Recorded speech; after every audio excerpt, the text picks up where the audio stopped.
Yo, what's up, everybody? We got the Week 8 Print Factory show here. We got ODB, we got Uncle Dunkle, and eventually Big T will join us. He's checking in at his Miami hotel with his lovely wife, so he'll be along shortly. But we'll bring the winners, obviously, until Big T comes, and then he can just steal the show as always. ODB, what's going on, man? I feel like I haven't seen you in a while. Yeah, just been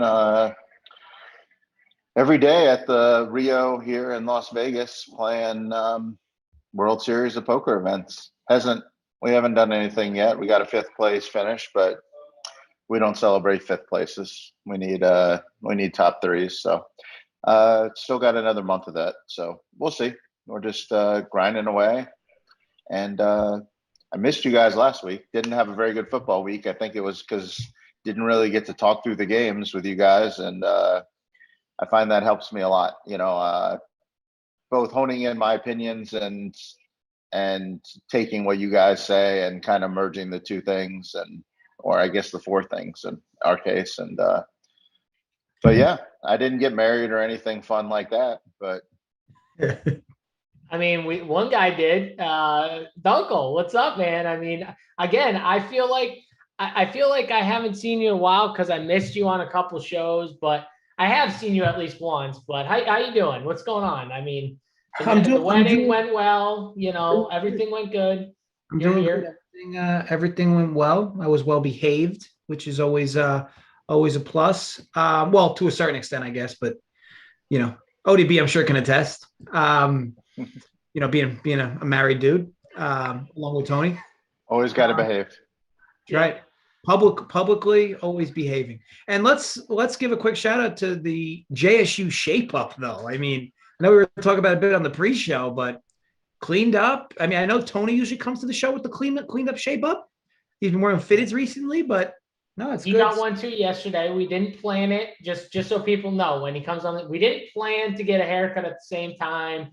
It just happened that way. We both came in yesterday's show and we both had fresh cuts. I mean, I'll say this, Tony knows how to get a fresh cut. He's got a good barber wherever he goes to. I obviously have a good barber. Shout out, Jay. But that's it. The fresh cut and winners. That's how it goes. So ODB, I love that you said that this show is a part of your process. It makes me feel good, even though you probably just listen to Dunkel and Big T and tune out when I talk, but I still respect it anyways, No, I mean, on top of it, like, as crazy as it sounds, like sometimes the outrageous takes, like, even if I like completely disagree with them, it's like, arguing about it in a productive way is very helpful because it's like, yeah, you know what? I actually do believe in this that I'm saying. This guy's crazy, and I mean, we're all going to this is football and the lines are set up to, so you get even action on both sides. So, I mean, we're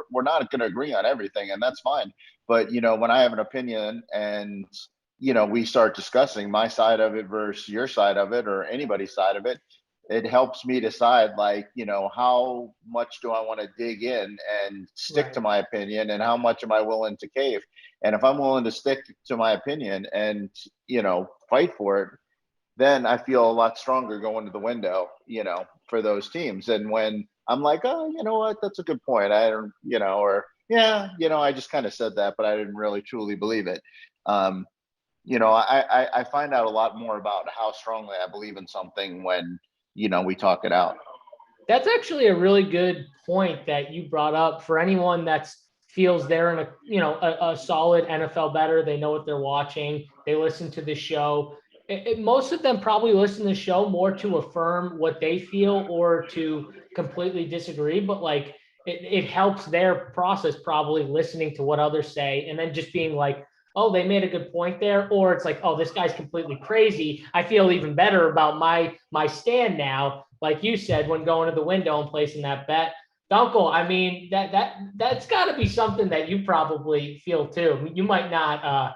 You're more calm when I give outrageous takes. You don't go at me too much. Tony will just yell at me. He'll tell me I'm terrible. Yeah, I mean, to ODB's point though, interdependence, right? I mean, at the end of the day, you can learn a lot from a lot of different people in a lot of different ways. I think that, you approach an NFL week specifically where it's, it's one big day with a bunch of games. It's a lot to kind of sift through, and you get different perspectives. And as good as you may be in your own way and your own methods, your own, process, hearing other people who are successful as well, it does open up your eyes to a lot of things. And weekly, I find myself, maybe having a bet or two lined up before the show even starts, maybe having 5 bets lined up before the show starts. But I find myself with more bets after the show's over because, you're able to reaffirm some of your questionable decisions that you would have been, or whether or not you were on the fence or off the fence. Maybe the show put you on the fence. Either way, I'll find myself kind of hedging off of bets maybe that I've already made and making bets that I had no intentions of making. So yeah, I agree with ODB's point, and you as well, JSU, because when it comes to the actual DFS portion, I'm heavily influenced on what you and Tony are saying, of course. So, and it's good that we have that show on Sundays as well to break it down. And enough knob slobbing from me, because at this point, you guys both should be crying. So first, I want to remind people: don't forget, hit that like button, that thumbs up. Also, the subscribe button on the right hand corner of the video. Hit that red subscribe button. That's another big thing for us. We want people to subscribe to the YouTube channel, so you just get notified every time we go live with these free shows, which we do every single week. We do, sport, a ton of different sports, and we give free, looks, not just on our RunPure Sports channel, but on our RunPure Bets channel too. Make sure you check that out as well. I know Spread does a great betting show that's free pretty much Monday through Friday, so I want to shout him out. I'll also be on it tomorrow, so make sure you tune into it. 2:30 p.m. will be on Eastern time, so check that out. But yeah, hit that thumbs up, hit that like button. And with that, I want to kind of quickly just hit on how you guys did last week from a betting side. ODB, I'll go to you quickly. You said it was a bad week for you. Who crushed you? Yeah, I had a bad week last week. To be honest, didn't have the show. I was tied up in poker, and my partner in the super contest was out of town. And when we kind of, when I go through all these channels of chatting with people, we hone in our things, and him and I disagreed on a lot of things last week, but we didn't really have the right outlet to discuss it. So one game we agreed on that we were totally wrong on was the Rams. Rams were number one. I'm here now, buddy. Is that your partner? Tell him to make sure he gives us a winner or two as he comes by. He's okay to throw a winner in. He's 3 sheets to the wind right now. Last week we lost on the Rams, the Niners, the Saints. The Saints was bullshit. That was the right side of that game. We had Tennessee, which was good, and we had Green Bay, which was good. I convinced him on Atlanta. I think we had the right side of that game too, honestly. Totally wrong on Carolina. He switched me off of the Giants, switched me off of the Raiders. We just switched each other off the wrong sides. So just a wrong week. It happens. Yeah. Gotta get better, keep the process strong. All right, we still got some weeks to go, so we got plenty of time. I know you're in the super contest. You guys, still there. We were first in the super contest going into last week. We had our first bad week of the year, so it happens. Every team has them, so we're a couple games out of first now, but come back strong this week with a 3-2 or 4-1, maybe even a 5-0, and get back in it. Yeah, you're in the running. Dunkel, quickly, how are the bets last week? Yeah, pretty good for me. Which was nice for a Sunday as well, because I've been trying to calibrate a good Saturday and Sunday together, which hasn't really happened thus far. But it was a good Sunday for sure. Who were you on last week? So I had the Packers team total under, which has just been something I've been religiously betting as long as they continue to hang those 29s for Green Bay. Obviously, tomorrow's a little different with no Adams and on the road, but I think it was like 4 straight weeks where they were hanging 28.5s for Green Bay, and just under every week. They haven't been the same consistent offense to score that many points, and the books aren't changing them every week. So yeah, that was a win. The Raiders Eagles, I felt a little fortunate to cash the over there at 49. I know it was kind of live the whole game, but even late it got a little scary, so it was nice to hit that. Carson Wentz rush yard prop, which hit on one play, which was nice. And then the 49ers team total was a loss at 22.5. And the Jameis Winston under his pass attempts was a loss. But again, I hit the Wentz over in that game. And then I also hit the first half under in that primetime game as well, Seahawks Saints. So overall, again, can't complain at all with NFL. College football is a different animal right now for me, but dealing with those demons. But NFL's been good. All right, love it.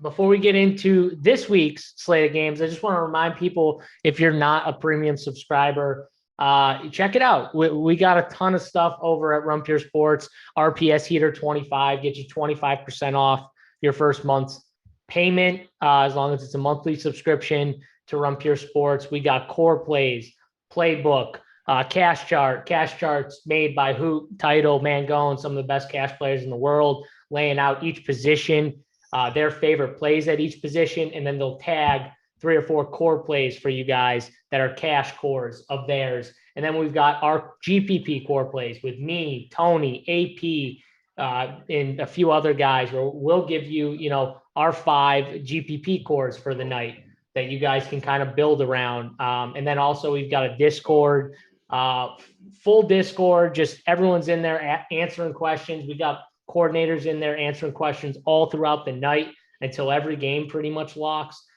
Even talking late slate, showdown slates. I mean, just everything, you got a question, someone's in there and they're answering. We got everyone pushing the news too, because NBA is big with news. So check that out. And it's not just NBA, it's every sport, MMA, golf, you name it, NCAA football. Our guy, Bruce, he crushes it over there. So, and then a full bets team, which Dunkel, obviously heads up, and all of his guys who've been crushing it. I know Joey Work's been putting in time with baseball, spread with the NBA. Anyone else I'm missing? Keg with NASCAR and MMA, and yeah, Tyler too, with mostly a lot of the props as well. It's been good. It's always been a strong team.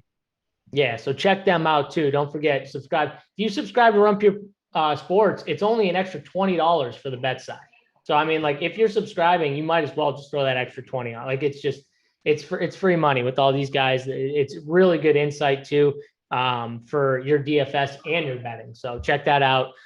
With that, let's get into these games. We got a nice little slate of games. And guys, on the main slate, at least for DFS, I was kind of looking at it real quick before we jumped on, just kind of looking at the totals. We don't have a ton of high totals this week for at least the main slate. Now, we've got some good teams obviously playing that aren't on the main slate. Green Bay, Arizona, they're on Thursday night.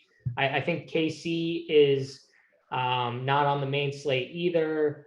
Yeah, they're not on the main slate. So we got some good teams that aren't. The Cowboys aren't. So that's going to be interesting from a DFS side. Let's quickly hit this Thursday game. I want to talk about it. Devonta Adams most likely going to be out with the COVID, or COVID. He tested positive for COVID. He needs 2 negative tests. I don't think he got one this week. So, today. So he should be out for tomorrow's game. And then Alan Lazard got hit too, and he's definitely going to be out. So the Packers are down a few wide receivers. MVS is already on the IR or whatever, so he's out. Dunkel, what do you think of this game? Cardinals a favorite here, 6.5. Yeah, so a few things. Number one, Alan Lazard is a huge loss for this team. He's just as valuable to the Packers as I am. So it's going to be a shame. It's going to be a shame to not see him. He's a great blocker out there, JJ. He's a great blocker out there. It's going to be a real shame to not see him out there running routes and not catching passes. So Devonta Adams, obviously big deal, right? So the question is, how big of a deal? Now, I've always been a big person on any non-quarterback is simply not worth more than 2 points to a line in the NFL, at least the way it's structured today with how pass heavy it is. Devonta Adams is definitely close to the peak. This line more or less is indicating he's worth practically 3 points to the line, which there's more to it though, right? The DC is going to be not there because he's also COVID, and there's a few other missing pieces. You got a short week for a team traveling like this in Green Bay, so it matters. I'll be honest, with the way the totals dipped, I really like the over in this game. I know it's and I'm more of an under guy, but this is a team. I mean, Green Bay's team total, and I've been somebody who's bet their team total under for 4 straight weeks. But that was when their team total under was 28.5. Now it's 21.5. I can promise you, if their team total was 21.5 the last 4 weeks, I would have bet it over for 4 straight weeks. It's a numbers game. I know that Adams is a big loss to this team, but look, I think the Packers are like 6-0 without Devonta Adams, like when he doesn't play or when he hasn't played. I know they were 2-0 last year, and Rodgers averaged over 300 yards passing without him. I don't necessarily think it's a huge deal. I think you'll see Tanyan get more work. I love his props over. I know Aaron Jones probably gonna get a lot of love, but I think you could use him more as a decoy for play action and hit some of these other guys like Tanyan down the field. I expect his volume to go up. But the reason I like the over is, again, because you have a team in the Cardinals that have scored 31 or more in 6 to 7 games. Their team total is 28.5. Green Bay has scored 24 or more in like 6 of their 7 games, and their total is 21.5. I just think it's an overreaction. If Devonta Adams plays, this total is going to be 54. The line will be 3.5 or 3. I think it's a complete overreaction. I think Adams is maybe worth 1.5. I think you still have one of the better quarterbacks in the league. You still have one of the smarter quarterbacks in the league. You still have an offensive guy in Matt LaFleur. You still have an offensive-minded coach in Kingsbury, an MVP candidate in Kyler Murray. I know it's a short week, but it impacts the defense just as much as the offense. Overall, I think the number is a bit short. I do like it over 50. Yeah, I want to quickly say one thing. So MVS could come back. I don't think it's a certain he will, though. I've seen reports saying he's got a shot to. That's not telling me he definitely will, but he may. So I'll say that. Not that MVS really should move the needle at all. So, but I will say that just to clarify that, because I was wrong to say he was definitely out. He's not definitely out. He may play. ODB, what do you think of this game? I don't really know enough to have a strong opinion, but I would lean towards the Packers. I mean, 6.5 seems like a lot. You still have, it's still a quarterback driven league, and they still have the GOAT. I mean, not the GOAT, but they have a GOAT. The GOAT we all know is Brady, but they have Rodgers, and I think with him and Aaron Jones, they should be able to, produce enough offense. I'm curious from a DFS standpoint, who goes into the Devontae role. I mean, is Cobb just going to catch all these short passes, or do they have somebody else that they're just going to put out there, or what? Where are these 20 targets going? Or is it more just an Aaron Jones game or what? But I would lean towards the Packers just because, like Dunkel said, it's a lot of points to give to move a line off of a receiver. I mean, it's not a quarterback.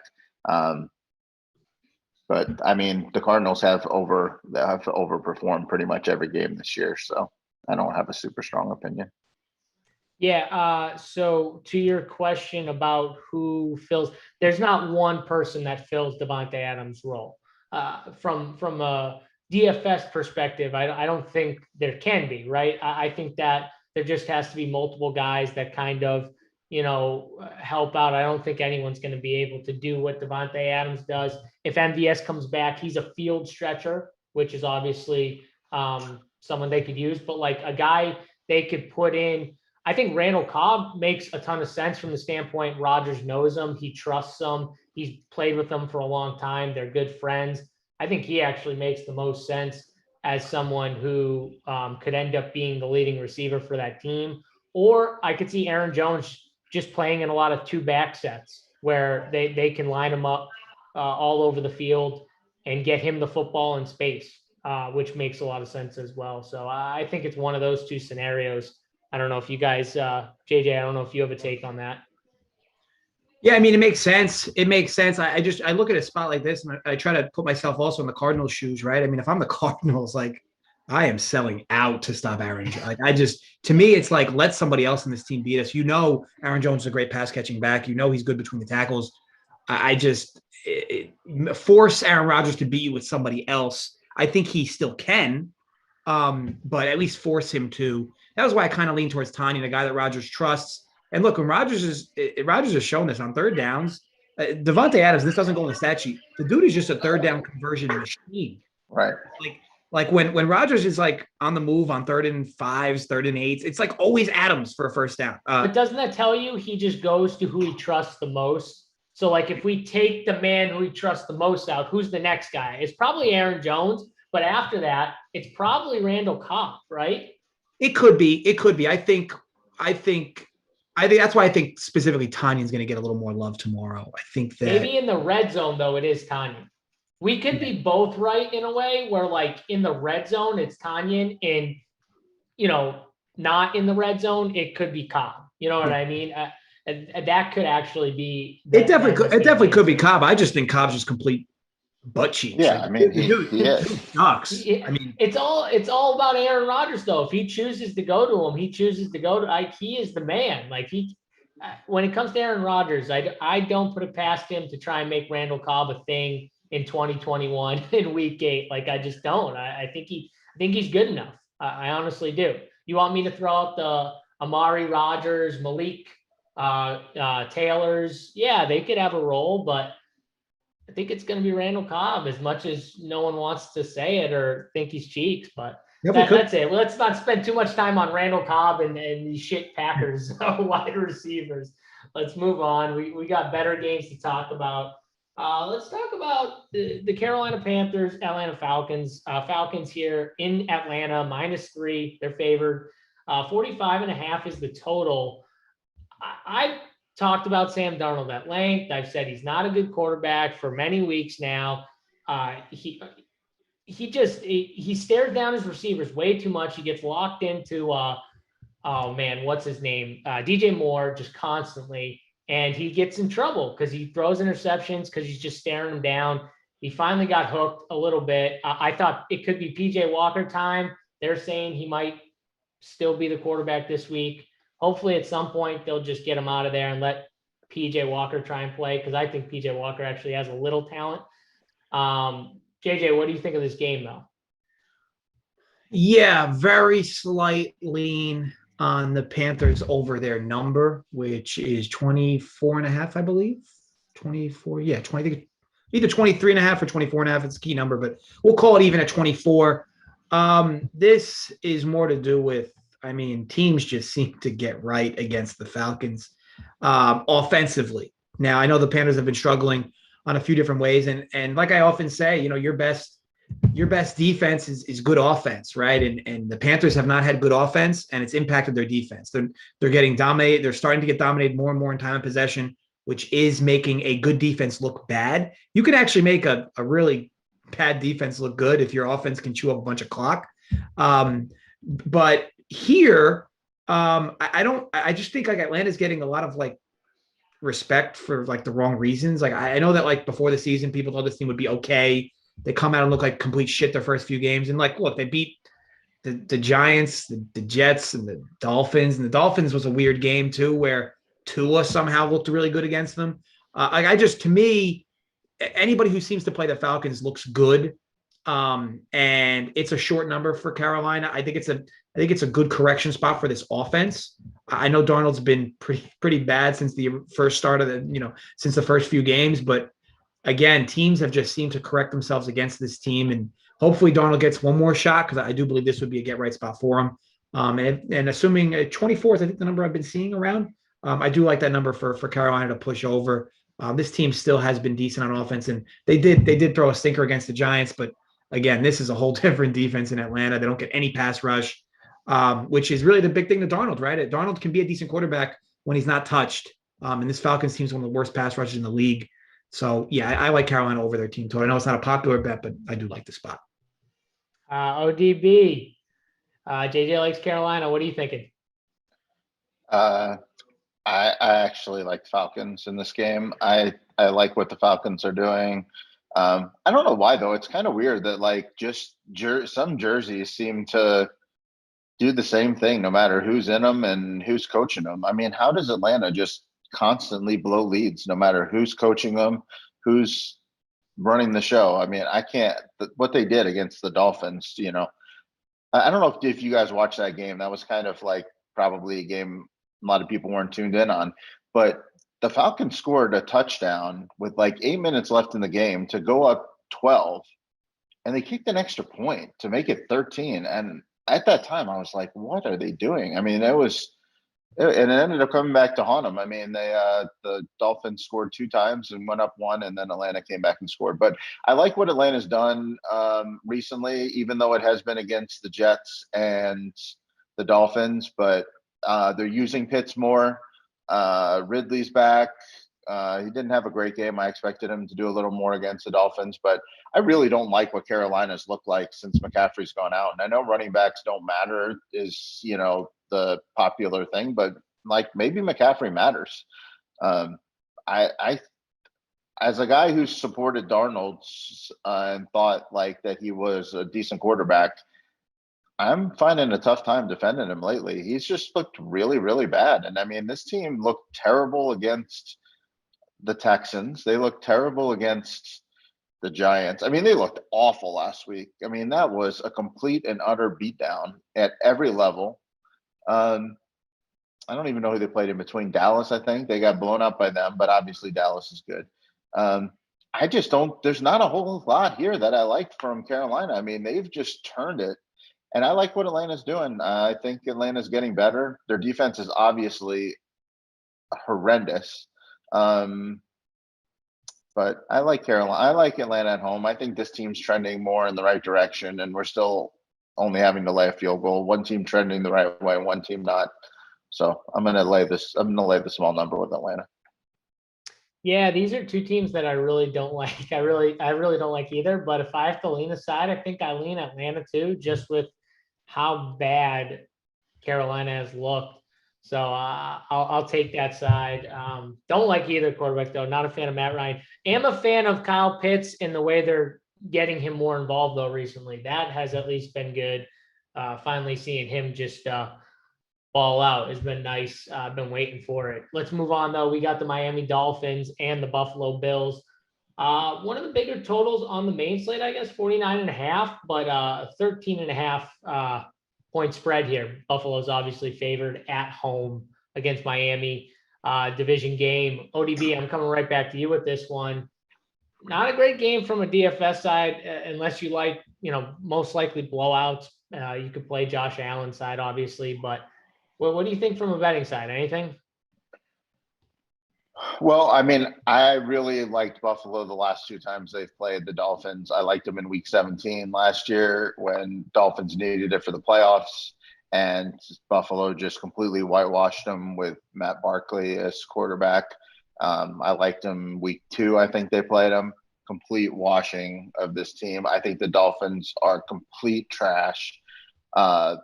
Buffalo's a team that doesn't mind laying the wood to inferior teams. Despite Tua looking a little better in the game, the last couple games, I still think he's mediocre at best. And I think the Miami offensive line is such trash that it always creates a couple of opportunities for the defense. Buffalo is a team that can take advantage of this. So I think Buffalo just beats them down. I'm willing to lay the points. Big numbers haven't been a problem this year in the NFL. The good teams are good and the bad teams are bad, and they just take care of business. From a DFS standpoint, I do like finding somebody off this Buffalo team.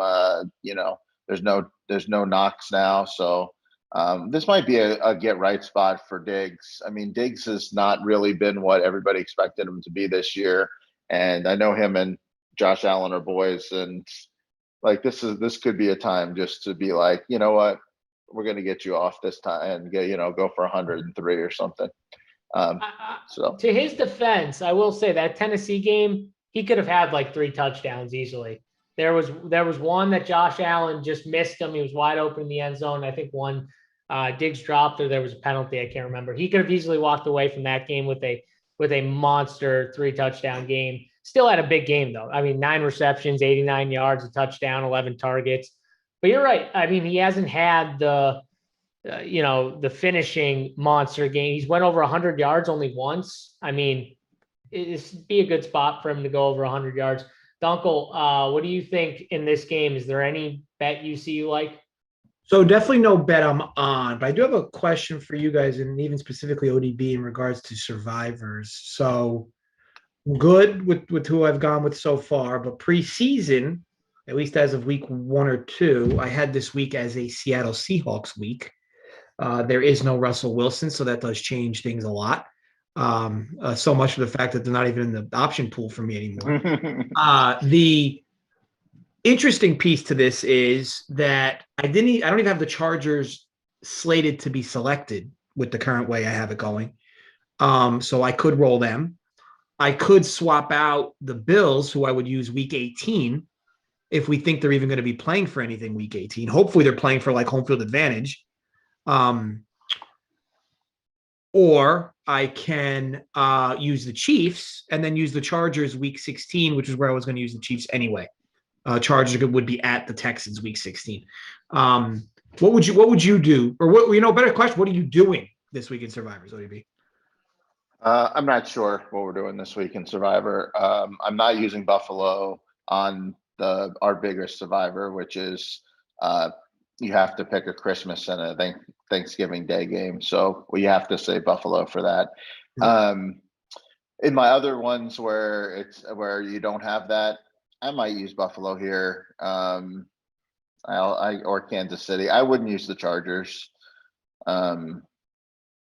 I don't really like saving teams for week 18. I mean, if there's no other good spot for Buffalo, then you could pick a bunch of different spots for Buffalo. I mean, with their schedule and they'll be double-digit in multiple games. I think it's more of a trying to get the spot right, and I'm worried that I get to week 18 because more or less with the way Survivors have been going, these things have been lasting the last few years. You get to week 18 and I get to use Buffalo and they're not even playing their starters. It's exactly. at home against the Jets, but it shouldn't. If they're not trying to win the game, it doesn't matter. Yeah, I mean, the great thing about Buffalo is there will be spots throughout the year. I don't really try to forecast the last couple of weeks. There's just always going to be some injuries and stuff. Yeah. Not only that, just the resting part. I mean, you team like Atlanta or something that you never have on the plan, like they're starting to play well. They come together after 12 weeks with Arthur Smith, and they're on a 4-game winning streak, and they're playing against the Browns, who are, I'm just throwing out a random name, but they're resting all their starters because they don't need it. So I would not worry about week 18. The Chargers sound like a good plan for week 16, so I would definitely not play them. Also, the Patriots are definitely capable of an upset there. I'd be fine with the Bills or the Chiefs. I mean, if the Chiefs don't win this game, whew. Yeah, I'll likely. That's a good point because it is a good week to pick the Chiefs because you're right. If they lose, I mean, this team you might not want to pick them the rest of the season. I mean, because it's not like they have like this open opportunity to pick them. You know what I mean? Like, yeah, I used the Chiefs a couple weeks ago when I think it was the Colts were the popular pick because I just didn't trust the Colts. So yeah, you gotta find spots. But I was plenty confident I was plenty fine using the Chiefs already because I didn't really see a ton of value down the road with them anyway. So yeah, I think that their schedule too, ODB, like their schedule's been brutal. Like I know that, like, yeah, sure, it's Mahomes and you would expect better, but man, look at their first 7 games. Like it has been a pretty brutal stretch. Like it's not. I wouldn't say they've had one game where you would be like, well, they should have cruised undoubtedly here. I mean, the Cleveland Browns.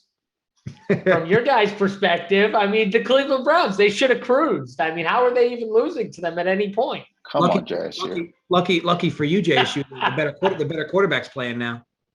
Yeah. Oh God. Oh God. Don't bring up the quarterback situation right now. It's just the Cleveland Browns quarterback situation gives me heart palpitations. I can't do it. I can't. Baker is obviously injured. The dude needs to sit out for a few weeks and just let that thing heal up. I just let Keenum hopefully, keep handing the ball off and let them run the ball to hopeful playoff victor, making the playoffs, and then we'll worry about getting. Is this the start of our 30-minute Cleveland segment?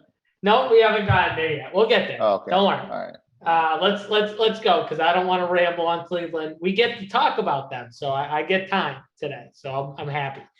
Don't forget, guys, hit the like button, hit the red subscribe button at the bottom right-hand corner. Let's move on. We've got the Tennessee Titans and the Indianapolis Colts. Colts been playing good. I'm going to give Carson his due for 5 seconds and say the guys look good the last 2 weeks. I'll give him credit. -1.5, Colts are favored. 50.5 is the total. I believe this is the highest total on the main slate. Yes, on the main slate, it is the highest total, 50.5. So I'm assuming this is going to be a popular game from a DFS side. But Dunkel, what about from a betting side? Yeah, so normally this would be a spot I'd love to load up on the Colts, especially in teasers. I don't know how the market has swung their perception on the Colts this much in a few weeks. Like, I mean, I get it. Maybe it would be even more of a reaction if they won the game against the Ravens, which they had no business losing. But I mean, they play the Texans. They play a beat up 49ers. And by the way, Jimmy Garoppolo, I mean, dude is terrible. Like, I don't know what his quarterback rating was in that game. I think it was like 7 or 8. And he looked awful. I know that weather was a bit of a problem, but there were open guys. Like, I just felt like the Colts were gifted certain things. And now they're going to draw a Titans offense that is really running downhill, no pun intended with Henry. I'm not in love with this Colts team. Look, I'm a Wentz guy. I like him. Yes, he's played better. Maybe as more and more he's getting accustomed to this Frank Wright system here. But this almost seems like too easy. Like ODB, you're a Tennessee guy. Can you tell me why Tennessee is somehow an underdog like in this game? I just don't understand it. Yeah, I don't really know what to do with this game because, I mean, I've been on the Tennessee bandwagon since the beginning of the season. I've been anti-Colts since the beginning of the season. But I don't know. I mean, like, at home, the Colts have looked a lot better than – I mean, Tennessee's looked amazing. I mean, what are we supposed to believe this Tennessee team is? If this Tennessee defense is what they were last week, and if this offense is able to, produce like they have the last few weeks, then, I mean, this is the team that I thought we were going to get. But I still can't get out of my head, like, how our teams were just able to pass on this team like crazy for the first several weeks of the season. I don't know. I mean, this is a home game for the Colts, division rival. This is for everything. I think personally, I'm going to kind of lay off this game. Just because I've been so heavy on Tennessee, and for some reason, I'm just scared of this football game. And if I'm like scared of the game, there's something inside of me that is telling me that, and I don't really know what it is. Also, I'm very heavily leveraged on Tennessee winning the division. So this is kind of like a free roll for all of it for me. I mean, if we win this game, we being the Titans, they're 3 games up with with 2 wins head to head. So I don't know. I just really don't know what to do with this team. I'm really scared of it, and I don't know why. And when, I can't put my finger on it, it's just kind of a spot for me to just kind of let go, I think. So I think that's what I'm going to do. Yeah. What do you think, JSU? You don't like the Titans in general. So what do you think? What do you think of these? I'm a Titans backer. Oh, you are. I was the one with you who said division. Me and you were the ones saying Titans easy division winner, and I'm still riding the boat. And I don't understand why they aren't favored here. They should be. They just smacked the best team in the world, the best quarterback in the world, in Mahomes, and they did it with the perfect game. I mean, just hand the ball to your horse 30 times, keep Mahomes on the sideline, play action pass over the middle to A.J. Brown, boom, boom, boom. And then they got turnovers, which was obviously key. You need turnovers against a team like that. But they had the best plan.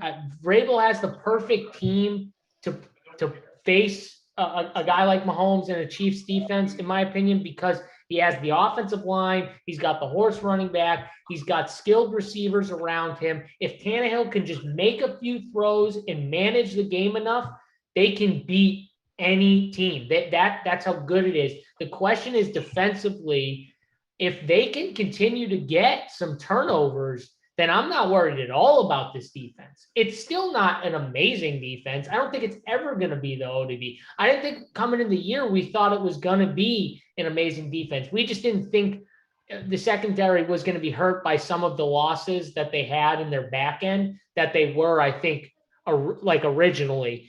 And I think now it's starting to look a little better. It's still not great, whatever. But on the other side, we got to talk about Xavier Rhodes questionable, Rocky Ya-Sin questionable, 2 starting corners. They lost their safety, Julian Blackmon for the year. The Colts did in practice, I think, last week before the game. So they've got some issues on their secondary, and we've seen teams when their secondary has been beat up just pass all over this Colts team. I think this is a spot where Tennessee's going to win this game. I have no problem betting them here. Yes, Carson Wentz has looked good. Yes, the Colts offensive line, I mean, no one's talking about this, but the Colts offensive line looks like it's gelled tremendously the last few weeks. I mean, Taylor has gotten off, and it's not Taylor. I mean, it looks like the offensive line is starting to play much better. They're getting real good push off the ball. Taylor's not getting hit in the backfield as much. He's ripping off big plays now because of it. And when that guy gets in space, I mean, he's a big body that's tough to get down. So he can, get through that first level and get in that second level. And he's tough to bring down. So he's looked good. This is going to be 2 good teams that battle, but I think Tennessee's just better, and I'm going to take the better team. I said it before the year. I think they've been playing better recently. So I don't get this line. I think it should be the other way around. I think Tennessee should be favored. So I'm going there. From a DFS side, though, I mean, guys, this has to be a game where it's popular. Michael Pittman's got to be popular. He's way too cheap on the sites. A.J. Brown just popped off. I loved it. He was a core play last week in my cores and all my cores. I thought he was a great play. He absolutely smashed. It was good leverage off of Henry as well. I think he's in another good spot again. And then Derrick Henry, is going to be a question. Darius Leonard and this Colts team has done pretty well against him, throughout the few years they played against each other.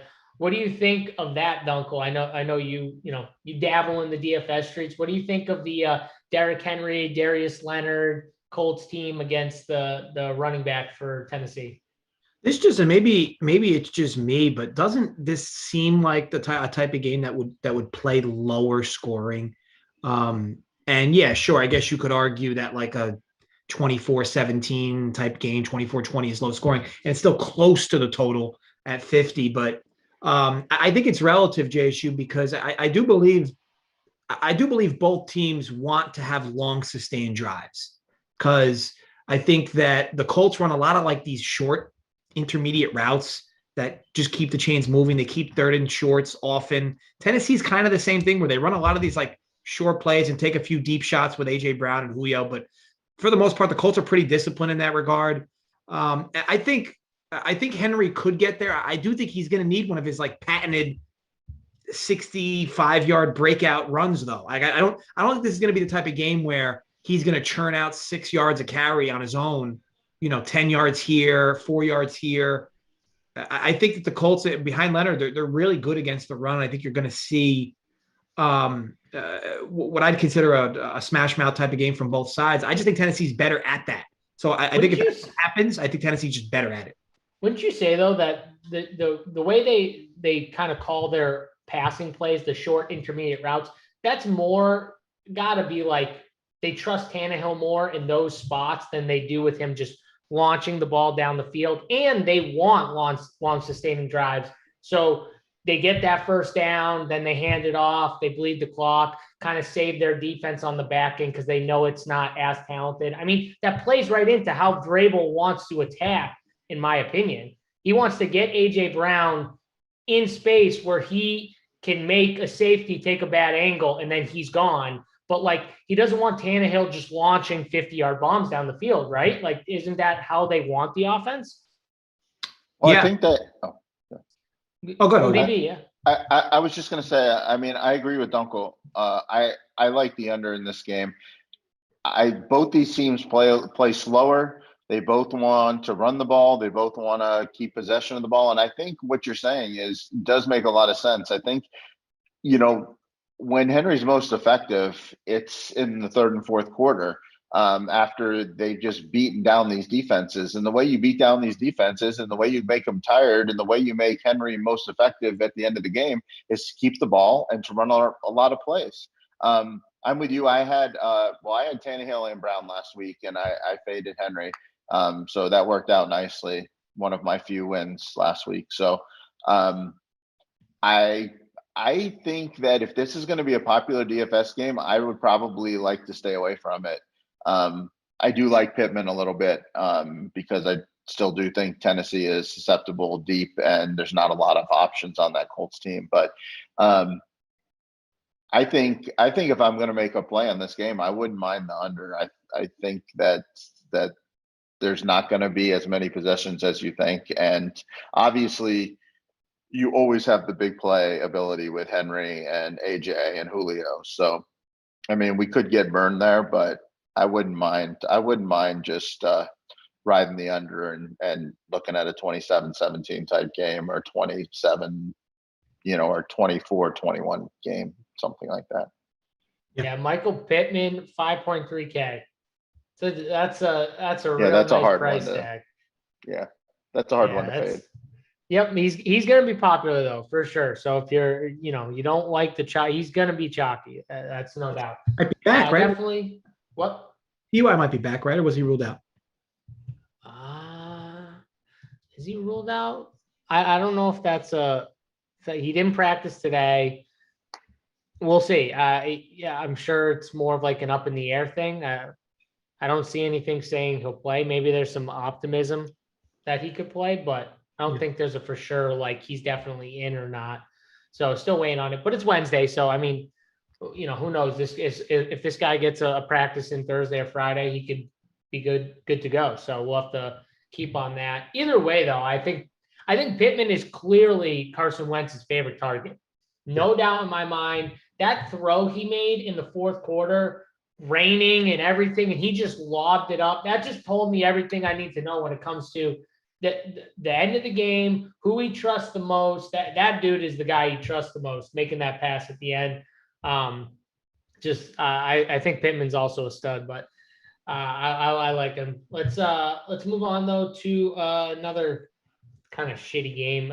Rams Texans here. Rams -14. Got a lot of big favorites here.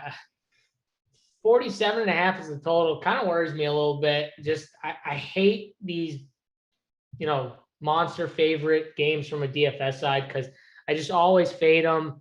And I know there's going to be point scoring on one side, but it just sucks when you're dealing with the blowout and your guy comes out later in the game and you don't get full run. But guys like teams like the Rams, it feels like they almost always find ways to just put up points. Cooper Kupp drops a 40 bomb last week. I obviously faded him last week. I get screwed on Cooper Kupp again. The guy's just too good. I just have to suck it up and maybe start playing him. I don't know. ODB, what do you think of this game from a betting side, though?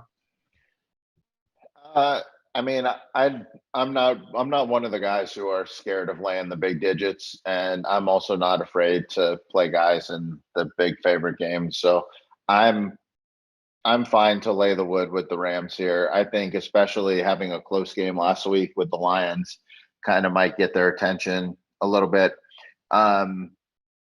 I think it might be a good time to go back to the well with Daryl Henderson. He was very chalky last week and didn't perform, so people might get off of him. Might hold his numbers down a little bit. But I like the Rams. The Texans are just a complete disaster in every facet of the game, and the Rams are a Super Bowl contender. I'm not worried about it. There is zero home field advantage in Houston right now, so I think there might even be more Rams fans there when it's all said and done. So I'm fine laying the number. I probably will have the Rams somewhere in things. And yeah, that's it. All right. JJ, what do you think? Rams? Are you with ODB or do you have a different take? Yeah, no strong take either way in this one. Look, the Rams could definitely cover this easily if they're motivated enough for it. And Houston's been a very difficult team to watch this season on offense and defense. Yeah, I mean, worth noting though, Cooper Kupp on pace to put up some video game-esque numbers this year if he could sustain it. And let's be honest, there's little reason to think, barring an injury, that he wouldn't be able to sustain this level of play. There's so many weapons on this team that he's never going to be like over covered. And you could tell Stafford, he's becoming his Devonta Adams. I mean, whenever Stafford's moving around, it's like whenever the pass is completed outside the pocket, it's like always Kupp. So kudos to them and the quick chemistry they've developed. But yeah, ultimately this game here for me, I'll pass. But I do like ODB's take. Like, don't ever be afraid of a big number. If a team's bad, they're bad. The number is what it is for a reason. I know, like, against the spread wise over the last like 5-6 years, inflated spreads like this, I think it's been a little more valuable to bet the dog, but the past means nothing. Not this year. Not this year. Yeah, this year, I think. Yeah, it means nothing to what futures could be, and ODB's already hinted at that and how this year has been completely different in that respect. But yeah, either way, I'm gonna pass. But yeah, I wouldn't ever bet the Texans in this spot.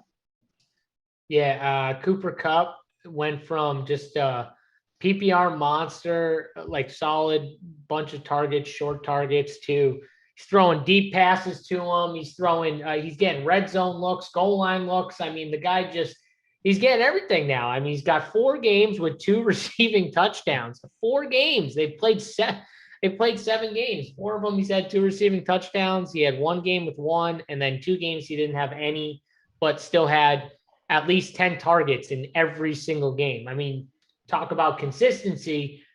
You're getting double-digit targets from Cooper Kupp every single week, but now you got to pay $9K for him.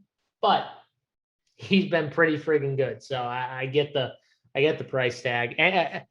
Any other guys? Daryl Henderson, I like that call, going right back to him. Don't be afraid. He busted 1 week. It was the first week he didn't give double-digit fantasy points.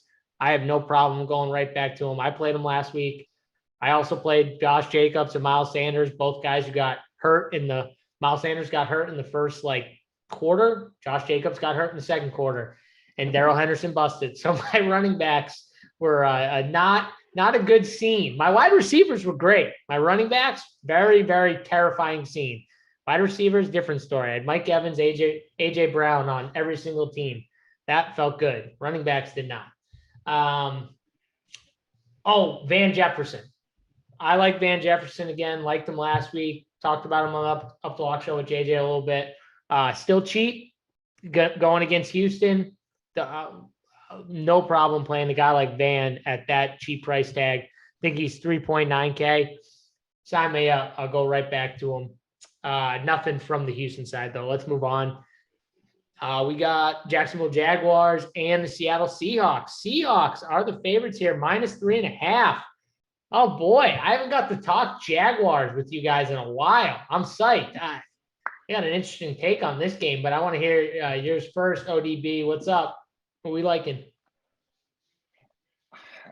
I mean, I don't even really, are the Seahawks even better than the Jags? Like, where on the field are they better? I mean, this was the reason I took the Saints last week and they didn't cover, but I feel like I was on the right side. I mean, other than wide receiver, like, where are they better? Like, the Seahawks team is Seahawks team is a bad team masking around in a good team's uniform.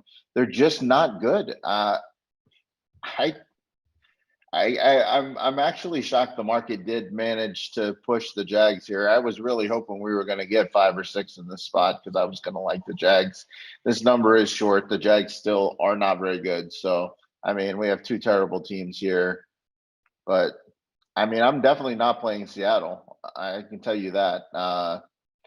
I don't know if I have the stomach to only take 3 with this Jags team on the road, but I'm not taking Seattle. I know that for sure. So I lean Jacksonville, and this is a game where I would probably. Well, I mean, I don't know. How can I take the over with the Seattle? But I mean, Seattle's defense is terrible. I think Jacksonville can put up some points. Here's where, I might have a lot of James Robinson in this game. Some Trevor Lawrence. I might have some Jags. Don't might ODB. James Robinson. We're gonna have some Jags. I'm gonna say this right now. James Robinson is the best running back play on the entire slate. Play James Robinson. Yeah, going all in. I like that a lot. Yeah, this is the best spot. They're finally starting to get him the ball too. Like the Carlos Hyde thing drives me nuts. I can't stand in key situations how that guy has been in the football game at times for this team. But it's encouraging for James Robinson if you're looking to play him in this matchup, which, by the way, is like one of the 2 or 3 best matchups, in my opinion, for running backs. But what's been encouraging is to see James Robinson. He got 85% of the snaps in week 6. Carlos Hyde, only 14%. Now, obviously, they had the week 7 bye, but the week before, I think that game was in London too, so it wasn't on the main slate. Hopefully, people kind of forgot about him a little bit, because I hope he comes in low owned, because I just think he's the best play. And if he gets 85% of the snaps again, there's not many running backs right now getting that type of workload from a snap count perspective. There's Najee Harris. Maybe Kamara is up in that range. Maybe. Yeah. He was at 82%. Devontae Booker's up there. Daryl Henderson's at 88. Those are the 3 just from week 7. The 3 running backs were in the 80s. Booker, Kamara, and Henderson. Everyone else was lower than the 80s in the snap count perspective. So if Robinson's going to play that much, I think he's a great play. I'll be all in James Robinson here. Dunkel, are you on the Jags bandwagon? Because I obviously like the Jags too. I think Seattle sucks. Geno sucks. I hate the Jags, but I'm going to back them here as the dog. I have to. I have no choice. What about you? Yeah, I actually think a good look in this game is targeting the Jaguars first half. I wish it could be. I'm still looking if I could find 3, and I'll pay a little extra vig for it. But I only see 2.5 plus 100. But either way, like I even think you could target like the Jaguars over their team total in the first half. And the reason why I'm talking the first half is because if you look at some of the games that they've played out for Jacksonville and the way they've kind of structured, like I feel like Urban Meyer has done a good job scripting early stuff for Jacksonville. It's the second half lack of adjustments and I guess, going off or riding their laurels from big first halves. I mean, they've led double digits in multiple second half games this year and lost all of them. So I think that I like the take because I think Seattle's offense has been very tough to watch. My only issue is because then I start thinking about, well, you know what? Why not target Seattle's team total under? My issue there is Jacksonville speeds the game up. They're one of the fastest tempo teams in the NFL. I'm just worried that creates potentially an extra possession or 2 for Seattle. And Geno Smith sucks. I mean, the one miracle touchdown to DK was their only offense for 4 entire quarters. But either way, I think there's a few different ways I'm figuring. This is definitely going to be a game I actually bet. I'm just kind of trying to figure out the best way to navigate it, the bet that makes the most sense. As of right now, Jaguars first half seems to make the most sense for me. I won't have to worry about Urban Meyer doing something silly late in the game or Trevor Lawrence having a silly turnover late in the game. I've liked what I've seen from Jacksonville early in games. Seattle's offense looks anemic. So I think you win on a push, or you maybe target Jacksonville's team total first half over, which is 9.5. It's a number that they've been pretty comfortable to go over in most of their games. And Seattle's defense hasn't been anything excellent. So, those are my takes in the game. So I do agree with you guys. I know a bit long-winded on my end, but I think there's a few derivatives you can target in this game because I think there's value to be had. Yeah, Dunkel, any DFS gems? Anything you see? No, I mean too much scatter ball right on the Jacksonville side. I mean, don't get me wrong. Outside, I like the Robinson play or call by you because that makes a lot of sense out of the backfield. But wide receivers has been too much scattered. And Seattle is just a dumpster. I mean, what do you take a shot on DK catching another one of those bombs? Tyler Lockett catching one of those bombs. I mean, I'm sure Geno Smith will try it. He's just so inaccurate. So no, not much to love in this game, but I think that's a sneaky good play at a high leverage standpoint, JSU with Robinson. Yeah. I'm not a fan of the run back. Honestly, play the Jacksonville defense. As bad as they are, it's a good correlation spot for James Robinson, Jacksonville. You're getting Geno Smith. I mean, that's got to count for something. He's just bad. I know it's in Seattle, but I don't think you need to run back. I don't think you need to run back, JSU. You're not looking at no. I'm saying though, you could play Jaguars defense is 2,400. So you could get a little correlation with James Robinson, get the Jags D in there. You're going up against you're going up against Geno Smith.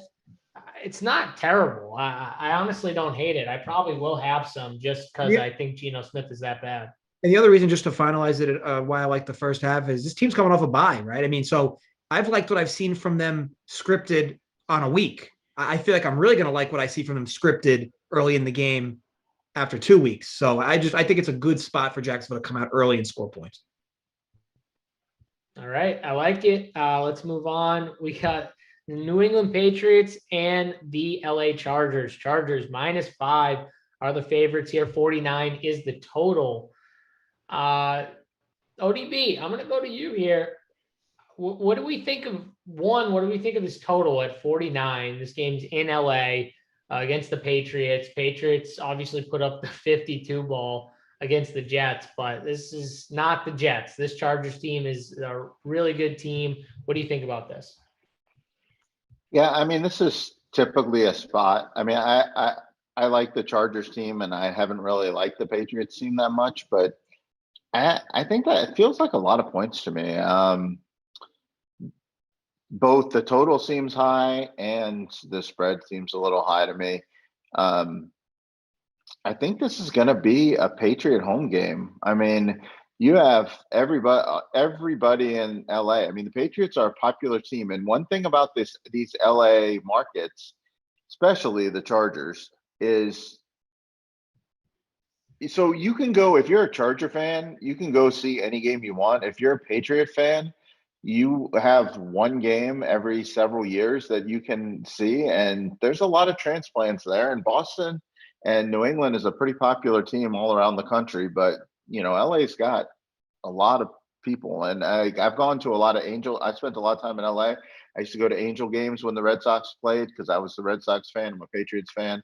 And I mean, the stadium is mostly Red Sox fans. And I think this is going to be the case here. So I think we get a little home field advantage, and we're getting 5.5. So I don't know. I kind of think the Patriots can keep this game close.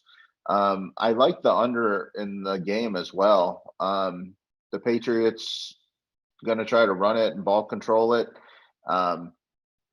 And the Patriots are still good enough on defense that I think they can slow them down enough. I would lean under, and I would lean Patriots in this game.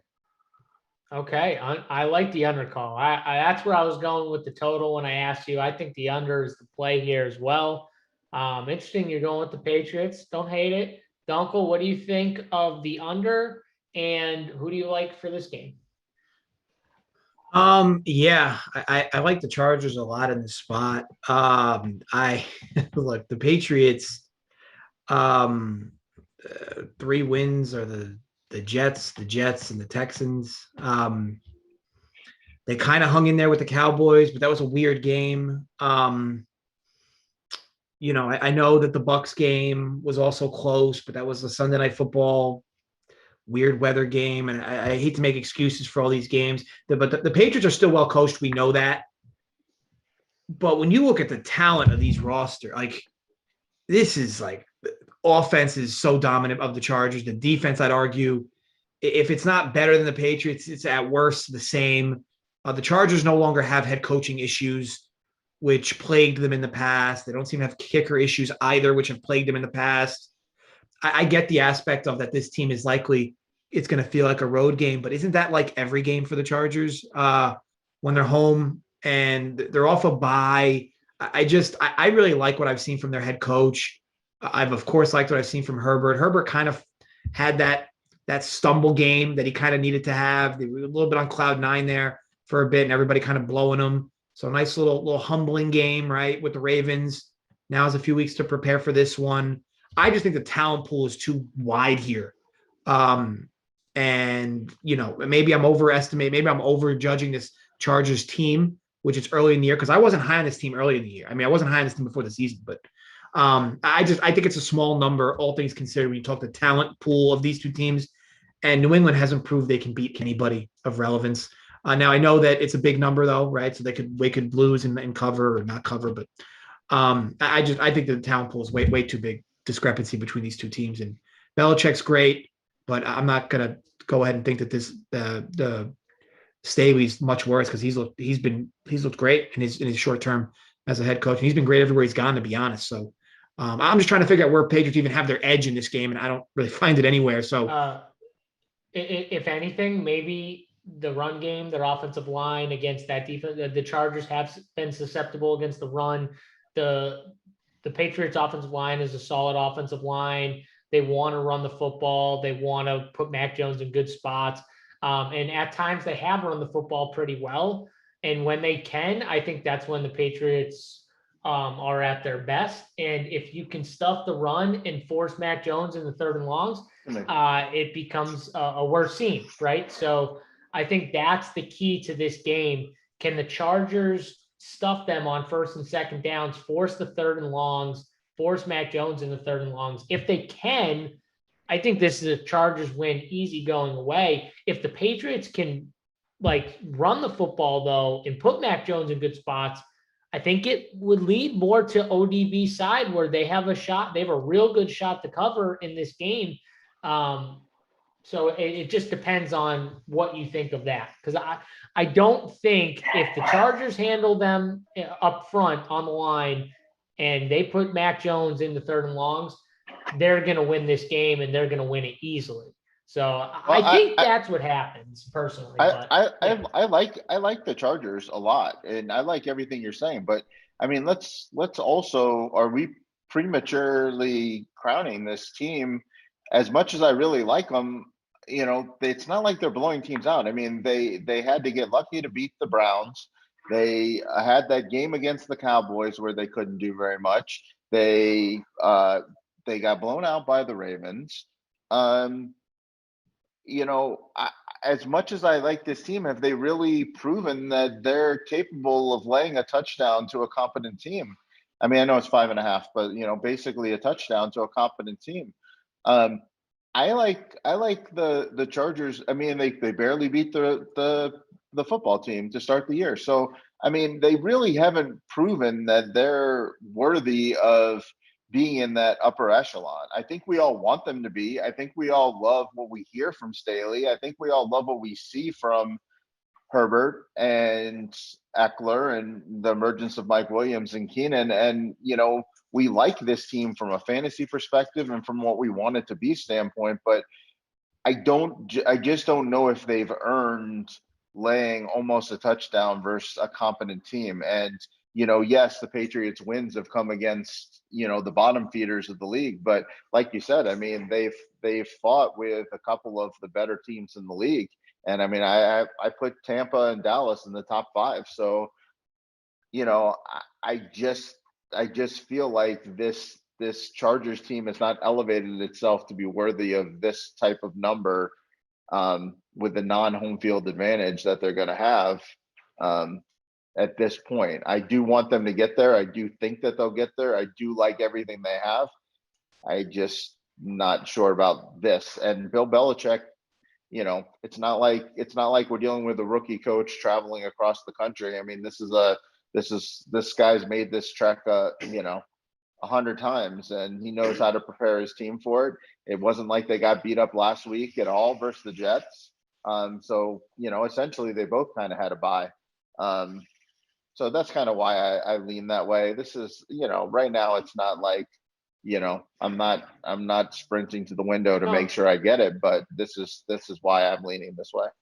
No, that makes sense. I will just say though, I don't want to poo-poo. Let's not poo-poo the Chargers schedule, because the Chargers, okay, take out the Washington team. They played Dallas, and you said you respect Dallas. They played in Kansas City. That game was tough. They played Las Vegas. I don't know how you feel about Vegas, but honestly, I don't think Vegas is a bad team. You might not think they're the upper echelon of team, but I don't think they're bad. Played Cleveland. I think Cleveland's a good team. They played at Baltimore. That's a tough place to go and play. I think Baltimore's a decent team. They played good teams. You're right, though, that they haven't like just like blown you away with a few of these wins. You're right on that point. I'll give you credit on that. It'll be interesting. I want to see Mac Jones playing away from home. They've played majority of their games at home this year. I think Mac Jones has only played 2 road games. So this will be his 3rd. Like you said, though, it might not be as much of a home or a road game as in most places. So maybe that plays more to your Patriots side again. So it's not a bad call. I think it's going to be an interesting game from a betting standpoint. Yeah, and I'll even say that it's not enough to push me off the game and off of wanting to necessarily bet it. So there's definitely been enough valid facts here that have pushed me off loving it. But I will give one more point though. In the NFL, I often dislike backing teams that are off ceiling weeks against teams having basement weeks. The Patriots just dropped a 50 burger, and the Chargers scored 6 points against a very vulnerable defense.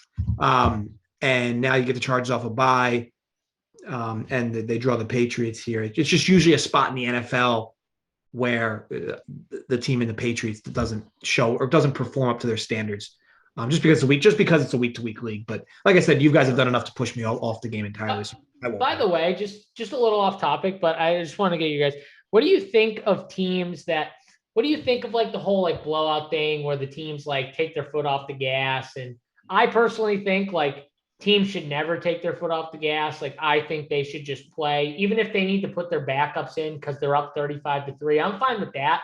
But I think teams should still play. They should still throw the ball. They should still like try and play offense and run the football, whatever, and not do the whole thing where they just like obviously run the ball 3 times in a row and every team comes up to the line and just like stuffs them 3 times and they punt it off. Like kind of like Tampa did, where Tampa clearly threw the second half away. Like I feel like if it's not like bad to just shove it down a team's throat. If they can't stop it, that's their fault. They shouldn't be like butthurt or upset that a coach just scored 50 on them. Like, no, just be better. And next time, don't let a team drop 50 on you. Like, I don't know. I feel like it happens too much in football where teams take their foot off the gas, and sometimes they do it too early and teams somehow come back and get in the game and have a chance to win. We see it a lot of times and people don't like recognize it, but I've seen it enough to be like, I don't know why coaches do it. I don't know why they take their foot off the gas and like not try and put points on the board. Do you like what? Yeah. So I always think back to, I might have the moment wrong, but I feel like it was the year the Patriots went undefeated. And they were up like 6 touchdowns against the then Washington Redskins. And he took Brady out in the end of the 3rd quarter and he put in Matt Castle, who threw a pick 6, his first throw. And that made the score, by the way, like 42-7. And he put Brady back in, didn't he? He puts Brady right back in, who drives right down the field, passing the football for a touchdown to go up 49-7. And he gets asked about it after the game. And I think he said, like, as far as I'm aware, I'm not paid to stop my own offense. So I didn't. I didn't like what I saw from Matt Castle. So I took him right out of the game and we went right back to our offense as usual. And once I felt comfortable enough, I took Brady out again. But I thought it was a good point match. I'm pretty sure it was Belichick, but I thought it was a good point reference. Sounds like you see that more on the college end where they're kind of forced to run up scores because of the way the rankings work. But I'm all for now there's the double-edged sword there, right? Because if your guy gets injured when you're up 30, right. That's why I'm saying you should take the main guys out but still like you should play football. Shouldn't just like run. Like, you should play football. If a team is all up on the line playing the run, then you should pass. Like, like you should just play football normally. And I hate it. I hate when teams just like kind of throw it away, like the Bucs did. The Bucs are a perfect example, I think, last week. They just like threw the second half away. Spoken like a guy who had a lot of Bucs on his team. Nope, I just had Mike Evans and Tom Brady. Tom Brady was done. I knew it. I was fine with Mike Evans, though. I had 3 touchdowns. Mike, come to the side. Come to the side and hang out, buddy. That example with the Bucs, though, they've probably been one of the biggest teams since they've inherited Brady of not stopping themselves. I mean, I've seen them against bad teams. I mean, the Ravens are similar too, but the Ravens always run the ball, so it's kind of hard to distinguish. I mean, Brady's just always throwing the football, no matter what the score is in the third quarter, up a ton. And you just kind of love to see that game against Detroit. Do you remember that game last year? Oh, yeah. They stomped them in the first. Like, I can't remember how many touchdowns they had in the first half, but it was over like 10, 15 minutes into the game. It was like already over. Like, it was so bad. Oh God. And they were they were up 5 touches, I think, calling timeouts with 45 seconds left, so they get the ball back. It's so good. I love that, though. That's what I want. That's what I prefer. Let's move on, though. This show is going so fast, by the way. I think Tony is the real reason why our shows take 2.5 hours. He is the actual talker that keeps us from finishing these shows in a timely manner. Well, I think this show's going to prove it. I think it's more to just we have to shoot down his ridiculous takes sometimes. We gotta poke some holes in. I do also think one less voice helps. Not to diminish Big T, but I think any of us being out of the show, I think it'll move along fast because you're going to get one less take every game. Let's be honest. I could talk a little more. Not to mention the fact that we're losing. We got a lot of big DFS teams that are not on the slate this week. So yeah, there's a light DFS week for sure. I mean, as far as big games. Yeah. Oh yeah, for sure. These games from a DFS side. I mean, the ones we've talked about, like, they wouldn't be the most on a normal slate. None of them would be a very popular game at all. It's just a weird slate. And another game we're going to talk about, Washington football team and the Denver Broncos. Another game that not going to be popular from a DFS side, probably. Broncos are favored at home. 44 is the total. Jerry Judy, it looks like he's got a good shot to, play this week. He's going to be, if he plays and, he's full go, he's going to be a great DFS target, I think, at his price tag. We'll see on that. The coach said he had a good practice on Tuesday, so looks like he's got a shot to be cleared and ready to go, hopefully, for this week. I love Judy. I think he's a stud, so I can't wait to get him back fully healthy. But from a betting side, ODB, what are we thinking here? I don't have a strong take, but I know I don't like what I've seen out of the Broncos the last bunch of weeks. Not that the football team has really shown me much, but I just don't like what I've seen. Like this, and Fangio's just unwillingness to go to Locke, even though I think Locke is terrible. Like, I mean, that Thursday game versus the Browns was an absolute disaster, and I don't really understand why we're sticking with Teddy Two Gloves at this point. I don't like what I've seen out of the Broncos, and I've backed them the last several weeks. I backed them against the Steelers. I backed them against the Browns.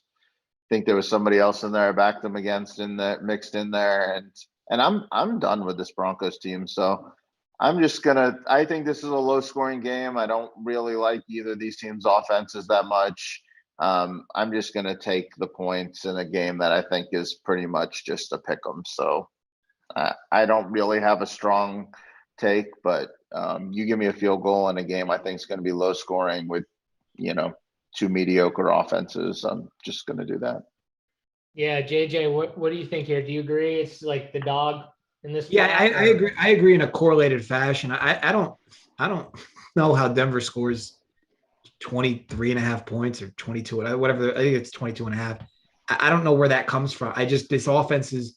And it's surprising, right? Because Pat Shurmur, there's one thing he's proven to be good at. It's an offensive coordinator.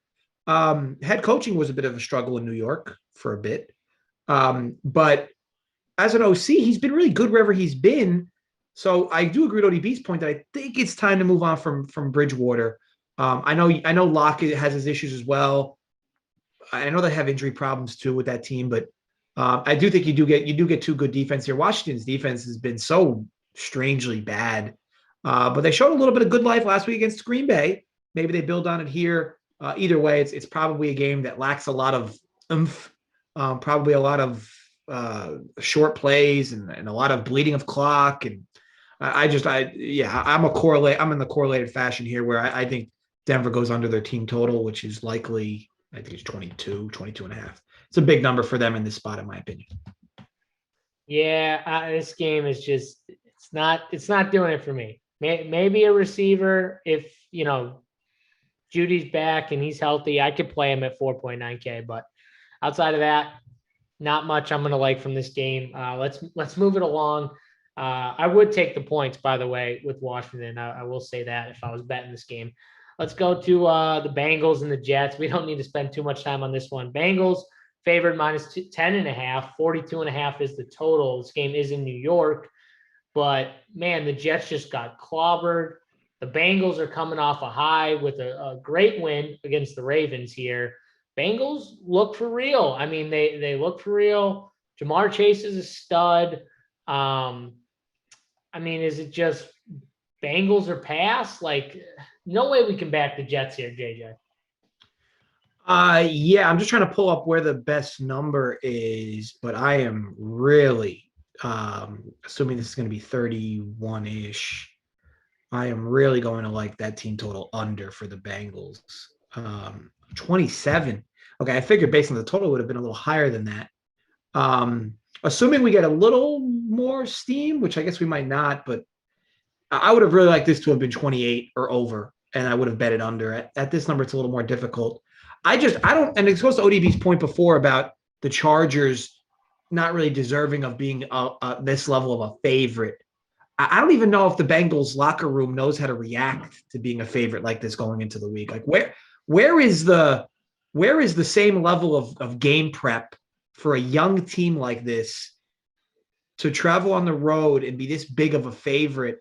I get it. The Jets have been so tough to watch and so tough to stomach. And I guess some sharps have been backing them week in, week out, burning money. This week in particular, though, to me makes a decent amount of sense to back the Jets because the Bengals are talented. The Bengals are a team I backed a lot. I'm a Burrow guy. I've loved him ever since the heroics he was doing at LSU. And he's the reason Coach O still has a job at LSU. But I think that to me, this is a motivation thing. It's call it a semi-narrative tree. And this is as far as a narrative street I'll go. This is a Bengals locker room that is super young. Even their head coach, like everybody's super young. I don't know how you can keep the same level of game prep mentally for a game like the Jets that you've been for your previous tough challenges. And don't get me wrong, from a talent perspective, sure, they're going to outmatch them. But to me, I really like the spot with the Jets in some fashion, whether we do. I was used to seeing that line at 45. So the fact that it's 42 now is likely why that total's dipped. But I do think the Jets are a decent spot to target. Whether it's just a matter of how I want to bet them, whether I want to bet the Bengals team total under, the Jets team total over is not going to be fun. But I do think there's some value in the Jets this week, whereas the last few weeks it's been tough. I'm a big Bengals guy. Motivation, locker room, 10.5 is a big number for this team to travel on the road and lay. And look, let's be honest. You imagine rewinding 2 years ago and looking at some of these lines. Chargers 6-point favorites against the Patriots. Bengals 11-point favorites on the road. I mean, some of these lines are pretty wild if you've been asleep the last 2 years, but it's the way the NFL is, right? Every few years, everything kind of marinates. Unless you're the Browns, who were bad for like 20 straight years, JSU. Yeah, and then you just all of a sudden you're good last year and this year, things change. I will say, Joey B looks for real. That dude, he looks good. So, and him and Jamar Chase definitely have a nice connection. ODB, what is this game to you? Is there anything we can bet here? All right. Well, typically in the NFL, you bet against the team that looked the best and you bet on the team that looked the worst the week before. So this is a perfect spot for those two to converge. On the other hand, you have Mike White, whoever he is. I had never heard of him before second half last week, and he did nothing to make me want to remember him. I don't know what Joe Burrow MVP odds are, but if you can get a reason, if you can get a long shot price on him, he's the real deal, man. And this Bengals team is real, and I like everything they're doing. I think the kind of the opposite of what you said was, they're young. So I just think they're just going out and having fun, and they just don't care that they look good the week before versus a veteran team that, might take the Jets for granted. Similar spot we had a couple of weeks ago where we had the Bengals going to the Lions, and we were all on the Bengals there because they weren't going to take anybody for granted. They're just young and just want to go beat up some people. I mean, they've been the laughing stock of the league for years, and I think they just want to kick some people's asses, really. And I think the Jets are awful, and I think the Bengals are good. And I'm gonna have Mixon. I think I'm just gonna start my lineups with Mixon and Robinson this week, and Henderson. I mean, Mixon, Robinson, and Henderson, I think, are like the running backs I like. I think the Bengals just do what they want against this team, and I think Mike White's going to make enough errors to give us the short fields. The Bengals a short field. There you go. Now ODB, now you're starting to talk like me. Us, with the Cleveland Browns. I mean, I'm rubbing off on ODB a little bit. Yes, let's go. I'm like I said earlier, and if you follow our picks, I know a lot of the people in the super contest and stuff don't like to lay big numbers. We've never had a problem. I mean, we won last year laying a lot of big numbers. We've run good this year laying big numbers. I'm not afraid to lay big numbers. I just know, like, when teams run, downhill, like, they can just score, and they just don't have any fight back. I don't see where the Jets can fight back. And this Bengals offense has legitimately 5 weapons. And so if they're going to score 4 to 5 touchdowns, I don't see how the Jets and whoever the fuck Mike White is, score 3 touchdowns. I'm fine in this game. I mean, it's very trappy, and I could look stupid at the end of the week, when the Jets, because you're not supposed to bet this. I mean, look at just the lines from 3 weeks ago. You got the Bengals we laid 3.5 against Detroit, and Detroit and Jets we think are similar. We got to lay a whole other touchdown this week than we had to 2 weeks ago. But I just don't really care. I just don't think the Jets are good, and I really do think the Bengals are good. So I'm just gonna pinch my nose and take the side that I'm not supposed to take, and that's what I'm gonna do. And I'm gonna play the Bengals, and I'm gonna play Mixon. And if you want to play, I mean, Higgins is a nice buy low spot. The guy gets a lot of targets. He hasn't converted them yet, and this might be a time to get Higgins off. Chase is legit top 10 receiver in the league right now. There's not that much to dislike about this Bengals team. Yeah, I agree with you. I agree on Mixon. Mixon's definitely going to be the next guy that's in my lineup. Those 3 running backs you said, that's a nice starting build. If you want to show core from the print factory, there it is right there. Start with those 3 running backs. I think you're gonna be looking good on Sunday if you start with those 3 running backs.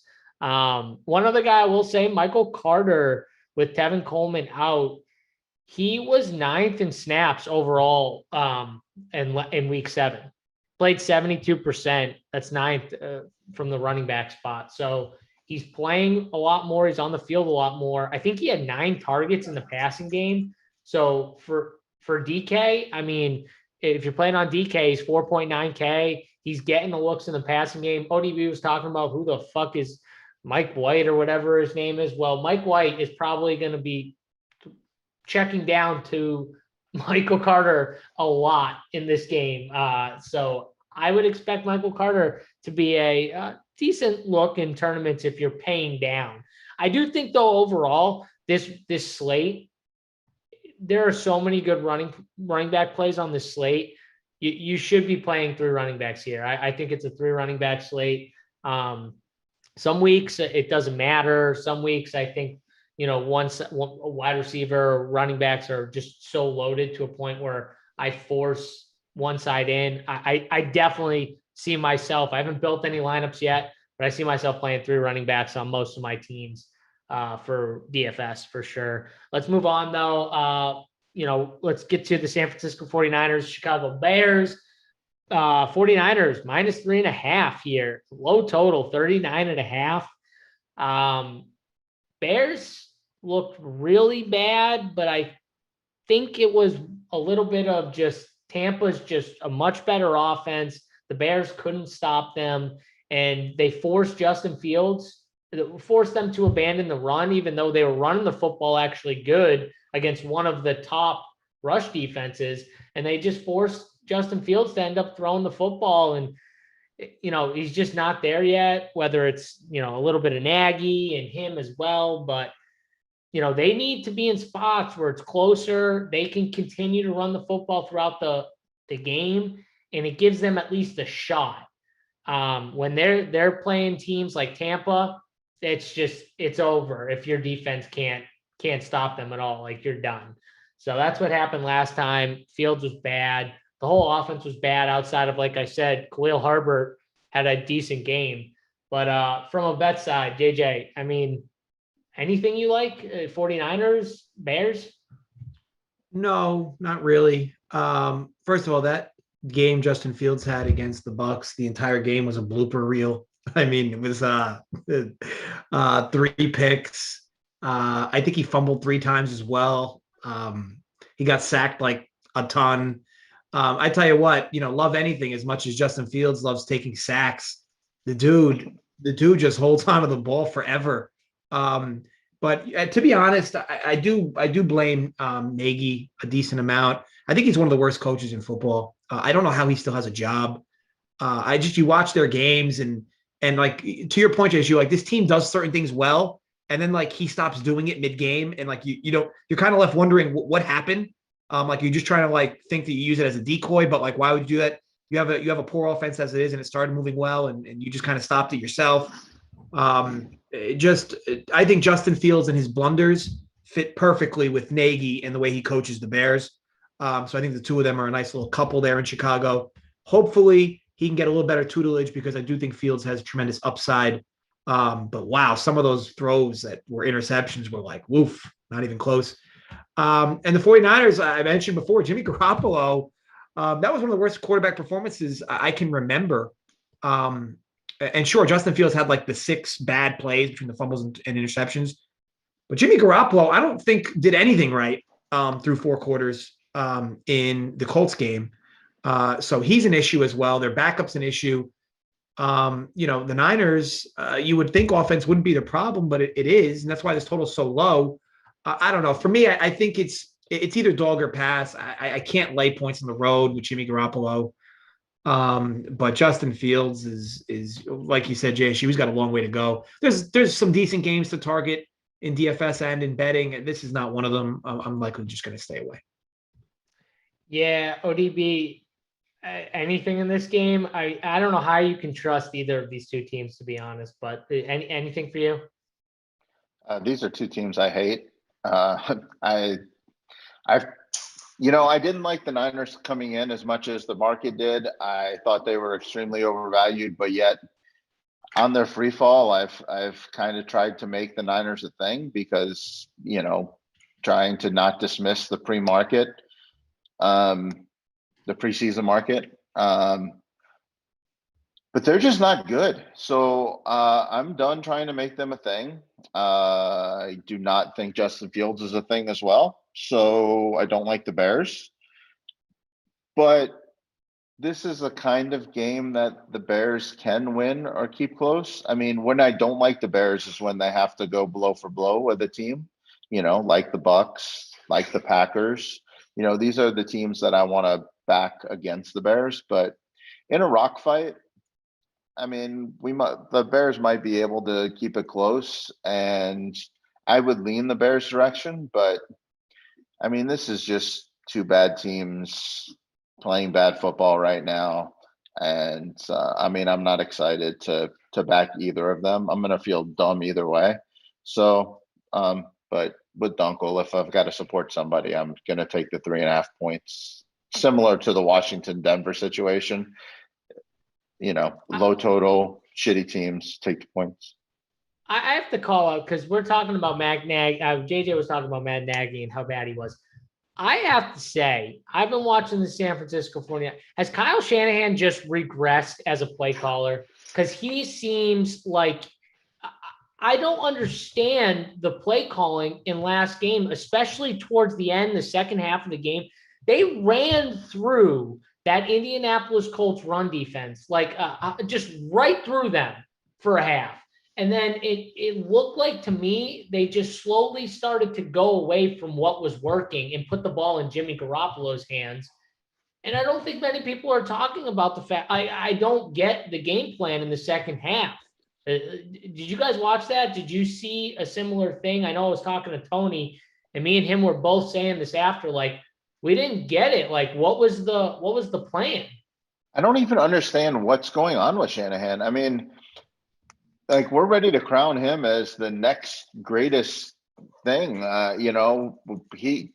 He was in the discussion a year or two ago about being top 5, top 2, maybe even best coach in the NFL. The guy's 31-39. I mean, that's his career record, and he brought a team to the Super Bowl. This team has too much talent to be this bad, and at some point the buck has to stop with him.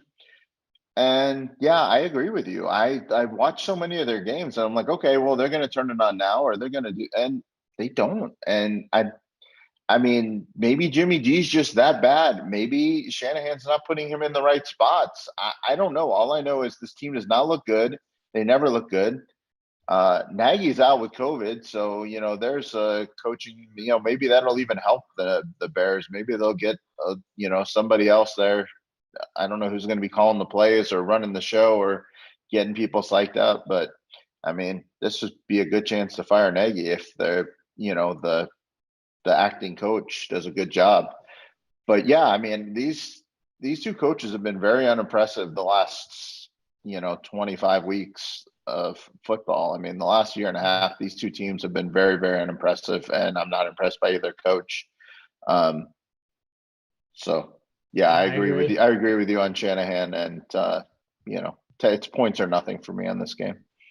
Yeah, I got from a fantasy side. I mean, Khalil Herbert has ran the football really, really efficiently. Another 100 yards. He had last week 5.9 or 5.6 per carry. And the Bears have really done a good job up front when it comes to running the football. It's more been the Justin Fields issue with the offense in general. The running the football, they've been very good. I think so. And same thing, San Francisco can obviously run the football. The key, I think we got to keep an eye on is Akeem Hicks, that D tackle for Chicago. When he's out, they just struggle to stop the run. He was out last game. Leonard Fournette and Tampa just ran right through him, did whatever they want.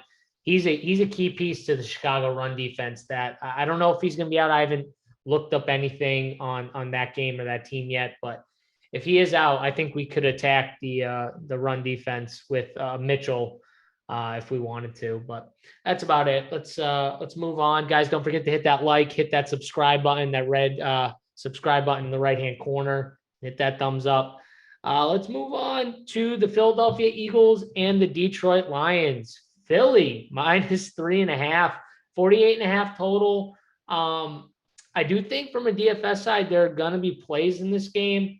Jalen Hurts is always going to be a quarterback that people roster in DFS just because even though he's a bad real life quarterback, he gets it done most of the time from a fantasy side, whether it's in garbage time or not, he finds a way to most weeks get it done. Another week where he scored 24.5 fantasy points and you're like, whoa, okay, 24.5, but he seems to always get it done. I mean, he hasn't scored less than 21 in any game this year from a fantasy side. So that's always nice. But from a betting side, I don't know. This game's in Detroit. Philly's favored though. Dunkel, what do we think of this game?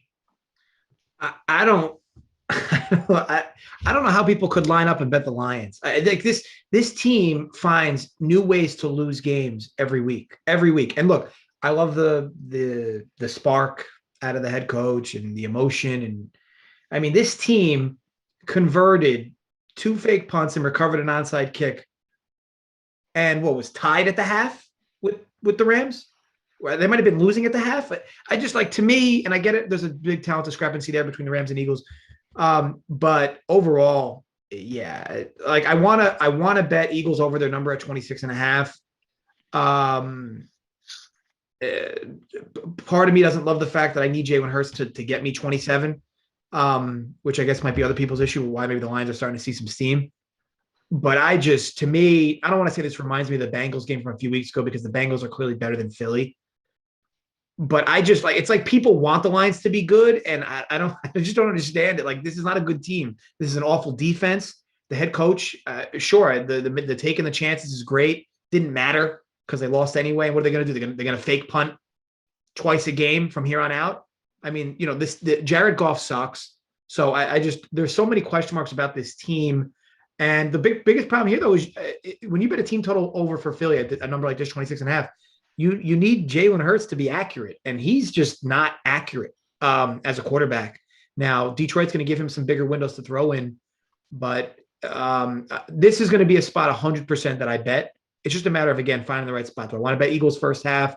Do I want to bet Eagles team total, first half team total? Do I want to maybe flirt with some Jalen Hurts props? It's just the Lions have been so targetable. They've been like the Falcons from a defensive standpoint. They've been super targetable. And the fact that they're just a hook here again is like, I mean, ODB, how much better power rankings wise or numbers wise do you think the Bengals are than the Eagles on a neutral? Well, now I think they're significant. Now I think they're probably 5 or 6 points, but I don't think I think the Bengals 2 weeks ago were probably thought very similar to how the Eagles are thought. But I think the market is adjusting on the Bengals. The market still hasn't adjusted on the Eagles. The Eagles get steamed every week. I mean, you can just there are 3 things you can know when the week starts. People are going to steam the Eagles, people are going to steam the Colts, and they're going to steam the football team. I mean, every week the line moves against those. I mean, for those teams. I don't know, but there's some influential people who really like the Colts and the Eagles, especially because they are always getting steamed. So I don't know. Take that for what it's worth. I mean, I don't like the Eagles. I've never liked the Eagles. I bet against the Eagles whenever I get the opportunity. This week, I will probably have the Eagles. So I thought you were going to lead into I'm betting the Lions. I really thought it. You sold me for a second. I agree with I agree with Dunkel on this one. I think the Lions are ass. I think they, props to the coach for trying. I mean, they're trying to find ways to get games won, but similar to how the Bengals were last week or 2 weeks ago against this Lions team, this is a chance for, the Eagles players to feel like they can win a game. I mean, this is an inferior team, and if the Eagles are, I mean, you can just dead and bury the Eagles for the rest of the season if they don't win this game. I mean, I don't think I've ever played Jalen Hurts in DFS, to my stubbornness. So I've missed out on a lot of good weeks by a bad quarterback. This might be the week where I have some Jalen Hurts, where I have Jalen Hurts in my main lineup. I think he's going to be good versus the Lions. I think the Lions defense is awful. And I also think the lack of Miles Sanders is probably going to lead to a few more rushes by Hurts. I think they're going to let him throw it a little. I think more of the offense falls on Hurts. Not that Miles Sanders has been good, but he still takes up a share. I don't think Gainwell is an every down type of back that is going. And, you might even get a little leverage off Gainwell. It probably will be semi-popular. Just, I'm sure his price tag is not that high. So I like Hurts. I like the Eagles. Like I said 2 weeks ago, when I can get a short number against the Lions, that's when I'm going to like it the best. Just think they're complete garbage. So I'm going to hold my nose and bet the Eagles this week, and have to root for a team I root against every week. Yeah, so I hate the Eagles. I think they're a great DFS spot. Let me make this clear. I think that Jalen Hurts, like ODB said, makes a ton of sense for DFS. They are going to rely on him, especially when they get down in the red zone, right? Like running the football and stuff like that. Like he's going to get the ball. He's going to get a shot to run one in. He's going to give himself his own opportunities, I'm sure. They were already kind of not even giving Miles Sanders the ball anyways. They were using Kenny Gainwell a lot more down there anyway. So he's going to see more of the work. Boston Scott will work in a little, but I do think this is a perfect spot to kind of showcase Jalen Hurts and let him throw the football down the field. Detroit plays a ton of man. You're bad coverage down the field too. So you're going to get a lot of spots where I think he's going to like his receiving matchups down the field, like a Rieger, Devonta Smith. All those guys are going to have, good matchups in good spots. Goddard. So I do see a decent DFS week. I want to just bet the Lions, though. I think there's something to be said for this team hasn't won a game. This could be the game that they finally win. The way the coach, at least he's not leaving anything to he is at least trying to win games. That's the only thing I'll say that's a good thing about betting this team. He is not trying to just fuck it up. He is trying to win. Now, you can disagree with some of the ways he's trying to go about it, but he's at least trying. He's obviously wants to be aggressive. He wants to, like JJ said, how many times can you go for it on the punts and fourth down and go for onside kicks or whatever else, you're doing to be aggressive. He's going to probably still try and do that crap, but Philly has not looked good at all.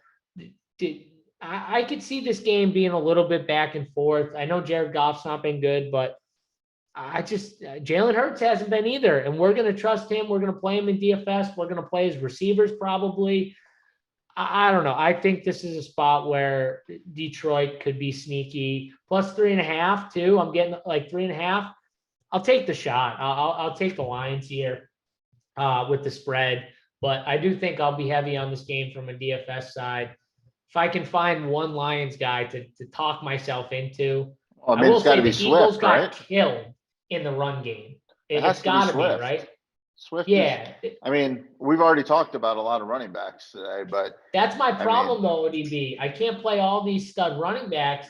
I need to find some cheap receivers. Maybe it's a Hawkinson. I don't know. Maybe I just play TJ Hawkinson at tight end. The tight end position's not great. I think Goddard. I think Goddard's a pretty nice play. Yep, that's my other problem. I like him. He's probably my favorite. So maybe I can sell myself on a Lions receiver. I got to look at it a little. I know Khalif Raymond is shot up. Yeah, it's a rough scene for the Lions receivers. I'll say that. So yeah, and I think one more thing, you want to target Jared Goff when he's likely not going to be pressured as much. If there's one thing Philly does, it's they get decent pressure with 4. They have had their bad games, but they're also still a top 10 run defense. This team still has funnel-like qualities to them defensively. I'm looking at a team total Detroit at 22. You see what the Raiders did to that run defense last week? Yeah. They've been exploited. They've been exploited at times, especially by teams that can run the ball effectively. Yeah. I don't know. Can the Lions? Maybe, but they haven't. Their team total is 22.5. This is something they haven't done since they scored 3 touchdowns in the last minute against the 49ers in garbage time. That number just feels massive. They haven't scored more than 2 touchdowns in a game. Wasn't that week 1, JJ, by the way? Yeah, it was. They scored 21 points in the last minute and a half because they recovered 2 onside kicks. But you take that game out of it, this team hasn't scored more than 2 touchdowns in any game this year. Huh. Their total is 22.5. It seems so high. That's a good call. That'll likely be a spot I target though. Lions under there. Interesting. All right. Yeah, well, we'll see. I do think it's a spot for DFS where people are going to be heavy on, whether it's just the Eagles or people find maybe Swift's popular too after the big game last week. Let's move on though. Let's finally talk about my Browns. Cleveland Browns, Pittsburgh Steelers here. Browns at home. They're the favorites, -3.5, 42. We got a juicy 42-point total. Can't wait. I think Baker has a shot to play here from what it's looking like. Took some reps today in practice. So did Case Keenum though. So we'll see on that. But I do think for whatever reason, they're going to bring him back this week. I still feel like they should just let him rest another week or two and try and get that shoulder healthy enough. But he wants to play. It was killing him not to play. He was talking about it. It's just he's not a guy to sit out. He's tough. I'll give him that. But They should let him retire, JSU. honestly, Case Keenum, can he manage a game for the Cleveland? I think he could manage games for the Cleveland Browns. Like, I honestly think the way that team runs the football, he could win some games. Like, it's not out of the question. Maybe they don't make the playoffs with Case Keenum, but I think he could win some close games, like a game like the Steelers. I'm not scared of the Steelers here. Like, Steelers aren't that good of a football team. Like, I'll take the Browns here. I know it's 3.5, but I just think the Browns are better. I think they're better. Wait. You're going to take the Browns? Yeah, it's just Yes. the surprise of the show. I mean, seriously, how could you not take the Browns against dusty ass Ben Roethlisberger? I mean, Ben Roethlisberger, the guy is done. You want to talk about Baker Mayfield's done. Well, the other guy on the other side is done too. You can stick a fork in both of them, but I have no problem taking my Browns and that offensive line, and I'll take my shot with Myles Garrett and all those defensive guys. Good luck, Ben, trying to run away from Myles Garrett, buddy. JJ, what do you think here? It is a pass game for me. No, stop. Pass game. I'll tell you what, I wouldn't lay 4 with Keenum. What about Baker? Would you lay 4 with Baker? I'd less. Less. I mean, I know it might be a hot take. I think Keenum's better. Like I watch Mayfield play. He's very inaccurate at times, very sporadic. Sure, maybe mercurial at times in a positive way, but for the most part, I think Keenum is a safer quarterback for what Cleveland's trying to do, and that's have a decent pocket pass for a guy that can move around a little bit and a guy that can keep the chains moving. I mean, Stefanski and Keenum did it in 2017, but the problem with Keenum is he has a glass ceiling, but I'd argue so does Baker Mayfield. I mean, the two of them both have glass ceilings as far as their upside goes. But needless to say, I do think that, believe it or not, the Browns do slightly improve with Keenum as their quarterback. He's going to need more reps, though. He did look definitely a little inaccurate at times. But I liked his confidence post-game. I watched the interview, even though I was in Cabo, with the NFL Network that he did. But either way, I think they'll be okay regardless of who starts, because now you're getting a Pittsburgh and Ben Roethlisberger on the road, and we know what his splits have been over the history of time. But it is just a tough game to figure out for me, and I'll end up passing entirely. And then what the hell happened to Odell Beckham? I mean, literally, what happened to Odell Beckham? We're still waiting for him to return. We're still waiting. He was supposed to return, and we're still waiting. I think it's in Cleveland's best interest to sit down Odell and Baker and tell them both to retire. Like, just we're going to move on. We're going another direction. Another thing I talked to Anthony Wayne Niehaus about was Case Keenum actually being better than Baker Mayfield. We actually had this conversation, and I think Case Keenum, I agree with you that he may be the better option at this point where we're at with Baker and all these injuries. And Keenum, like I said, he looked good enough for them to win some football games. That's probably obviously not what they wanted after last year, but it's the reality that they're in. ODB, is this a pass game for you? Are you just going to hate on my Browns? What do you got? All right. Well, there's a lot to dissect in the conversations that have been had so far. So first off, Case Keenum is not better than Baker Mayfield. I'm not a Baker Mayfield fan, but I mean, in certain situations, will he take care of the ball more? Yeah, but we've seen who Case Keenum is, and Case Keenum's not a good. Not they're not winning a Super Bowl with Case Keenum. Are they winning with Baker Mayfield? I don't know. I mean, I don't think Baker Mayfield is good. He hasn't been good this year. He wasn't good 2 years ago, but last year he was pretty damn good. So, I mean, we've seen a somewhat of a ceiling on Baker Mayfield. There is no ceiling on Case Keenum. He's a backup quarterback. That's what he is. Can he come in and keep it close in some close games or beat some mediocre teams? Yeah, fine. I mean, he beat the Broncos 13-10. I mean, come on. This is not a good football team with Case Keenum on the shelf. I don't think the Steelers are a good football team either, but I normally seem to have like a theme of the week, and my theme of the week is there's a lot of low total, two mediocre to shitty teams playing each other with 3.5 point lines that I think are pretty much coin flip games to just take the points. I mean, I'm going to take the points with the football team versus the Broncos, same game. I'm going to take the points with the Bears versus the Niners, same game. I'm going to take the points with the Steelers here too. I think this is a toss-up game. Both teams are extremely flawed. Both have good D lines. So, I mean, I think this game kind of turns on which quarterback gets sacked and fumbles the ball when he's pressured, which quarterback throws the errant interception. I do like the weapons still for Pittsburgh, even though they do have a subpar quarterback. I mean, I like Deontay Johnson. I've always liked Deontay Johnson. Claypool is still a man. Najee has proven that he's competent. I think these two teams are kind of equal right now. I don't think they're equal long term. I think when they're completely healthy, the Browns are much better, but the Browns aren't healthy. Everything I'm saying is with Case Keenum. If Baker is cleared, I'm not going to have a real take on this game. I mean, I'm not going to really want to take the points. But if Case Keenum's going out there and it's going to be a rock fight, I think it's a coin flip of which quarterback makes a mistake. And I'm just going to take the 3.5 points in a 40-point total game. I think either way, Browns win. So just book it, take it to the bank, and we can. With it being Halloween, Ben Roethlisberger should just dress up as Frankenstein on Sunday, so when his feet are bolted to the turf. Anyway, nobody asks any questions. Oh God. Yeah, Ben Roethlisberger is just not it either.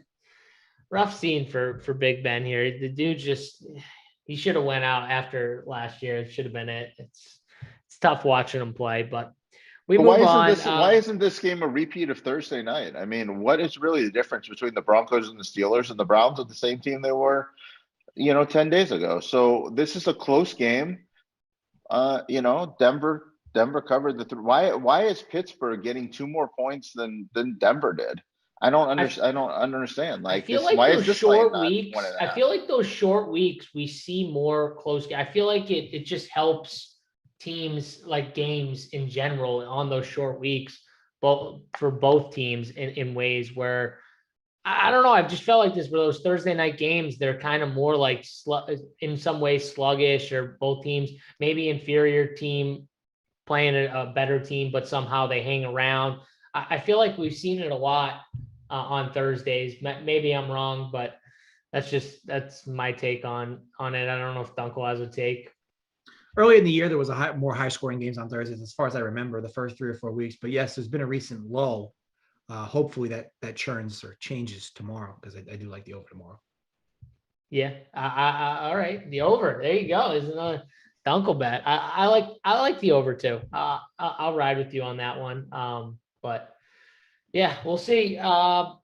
Nick Chubb should be back too as well. So for DFS, I think there's so many good friggin' running backs in that range. He's going to be, like lower owned though. Like he's going to be one of those running backs that gets left out, and he's 5% owned, and he obviously has upside. So yeah, I'm just saying though, he's in that price range where at 6'8", you got to at least give him a look. You don't have there's so many good ones. Yeah. Yep. Yeah, no Kareem Hunt. So, all right, let's move on. We've got two more games here. Tampa Bay Buccaneers and the New Orleans Saints. I think this is the second highest total on the main slate. 50 is the total. Bucks are obviously favored. Jameis playing his old team here. ODB, I'm coming to you first. What do we think? Is this just the Tom Brady roll spot, or does Jameis got something in him? I have a small lean towards the Saints in this spot. I think 5.5 points. I think the Saints are a good football team. Lattimore has completely locked down Evans, if I remember correctly, over their history together. So I would stay away from there. You might be able to find some good DFS spots on Godwin or Brown if he's back. I'm not sure. Or I think Gronk's back too. I think they said Brown is going to be a multiple week ankle / So field injury. Godwin might be a good play this week. Brady's not stubborn. I mean, when he likes to lock in on like certain guys, and Lattimore has done their job on them. And one thing that the Bucks have, like when they play teams they intimidate teams. Brady intimidates teams. The defense intimidates teams. The line. The Saints aren't intimidated. The Saints played with them toe for toe. Like last year, I think the Saints beat up on them pretty good last year, and until the playoff game, and then that was a real close game that the Bucks, squeaked out. I think. I think the Saints are a live dog. And I don't hate the Saints team. So at home, it'll be a ruckus in there, and the Superdome. I think this game's closer than people think. All right, JJ, do you think it's a close game as well? What do you got? Yeah, definitely lean the side of the Saints. The number does feel a bit big. But I don't love it either way. I don't love fading Brady at small numbers, for obvious reasons. But yeah, you figure the Bucks will be quite chalky this week, you would figure. But yeah, I mean, I think it's a good spot for the Saints at home. Winston with the little revenge narrative as well. Yeah, I mean, I definitely don't mind the Saints. I wouldn't in this spot lay the 5.5 with Tampa, that's for sure. But I do believe if this bumped to 6, yeah, I'd likely jump in on the Saints, or maybe even in game if the Bucks go up early, because they're a really good offense early in the game as well. So they go up early, maybe I can get like a 9, 8.5, even better with the Saints. Yeah, so just to put in perspective, these teams played, I think, 3 times last year. And Mike Evans in 2 of those games had 1 catch for 2 and 3 yards, I'm pretty sure. Yeah. Then there was 1 game where the Saints won 38-3, but Mike Evans went 4 for 64, but they only put up 3 points. So the Saints have actually played them pretty well. Saints didn't win all of those matchups, obviously, but they have played them pretty well. Is a good point. And Lattimore has definitely he's done his job on Mike Evans, at least last year anyways.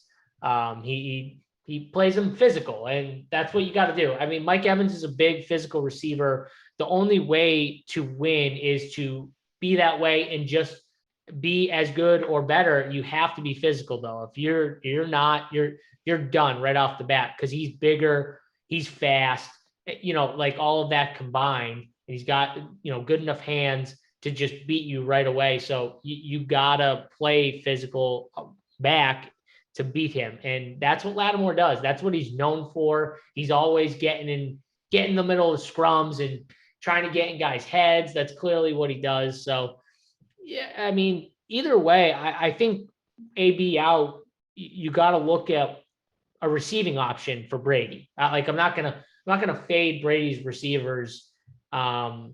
Chris Godwin's got to be the best play, though, for sure, with Lattimore being on Evans a lot. But it doesn't totally take me away from Evans, just because I do think there's something to be said for when Brady sees Evans one-on-one.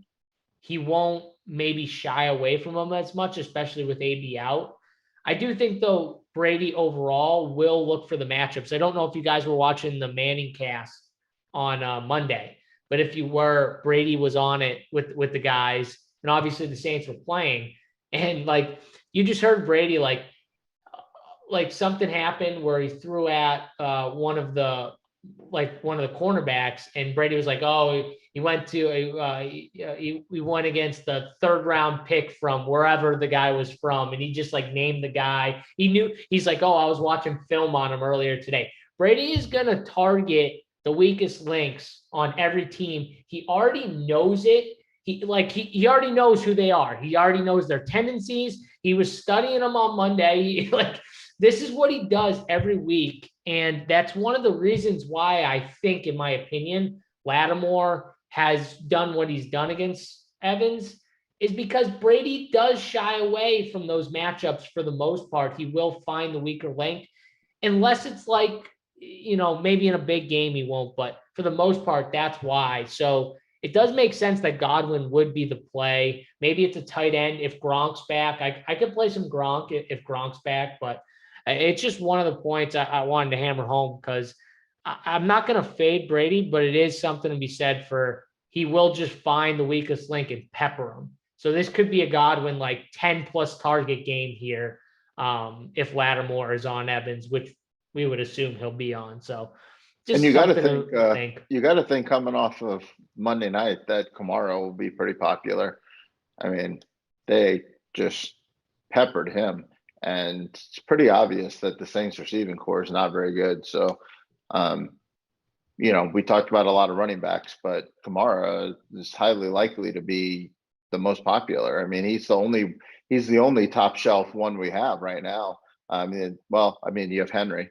I guess Henry will be pretty popular too, but Dalvin Cook's not on the main slate. Zeke's not on the main slate.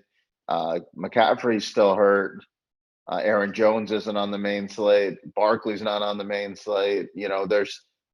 So you have all these guys who are the upper echelon of running backs. Kamara, it's really just Kamara and Henry. So yeah, this will be interesting because I do think that Seattle is just overall one of the best matchups. If you're a sharp coach, you can identify that they just can't cover running backs in space. They've struggled with pass catching running backs all year. It's been a weakness for them. They've gotten ripped up in the screen game. They've gotten ripped up just all over the field against running backs who can also catch the football.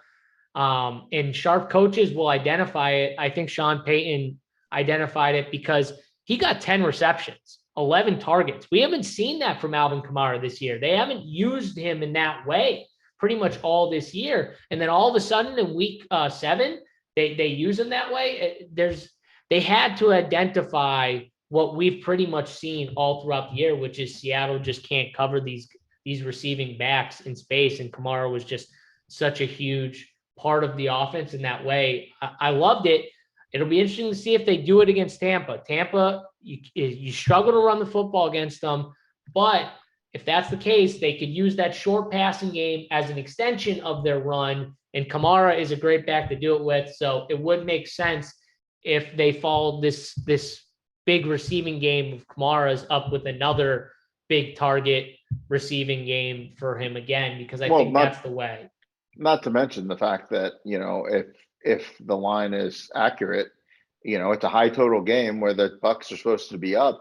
Well, what's going to happen when the Bucs are up? And it's not like the Saints have a running game anyway. So, when, ahead or behind, Kamara is going to get the ball.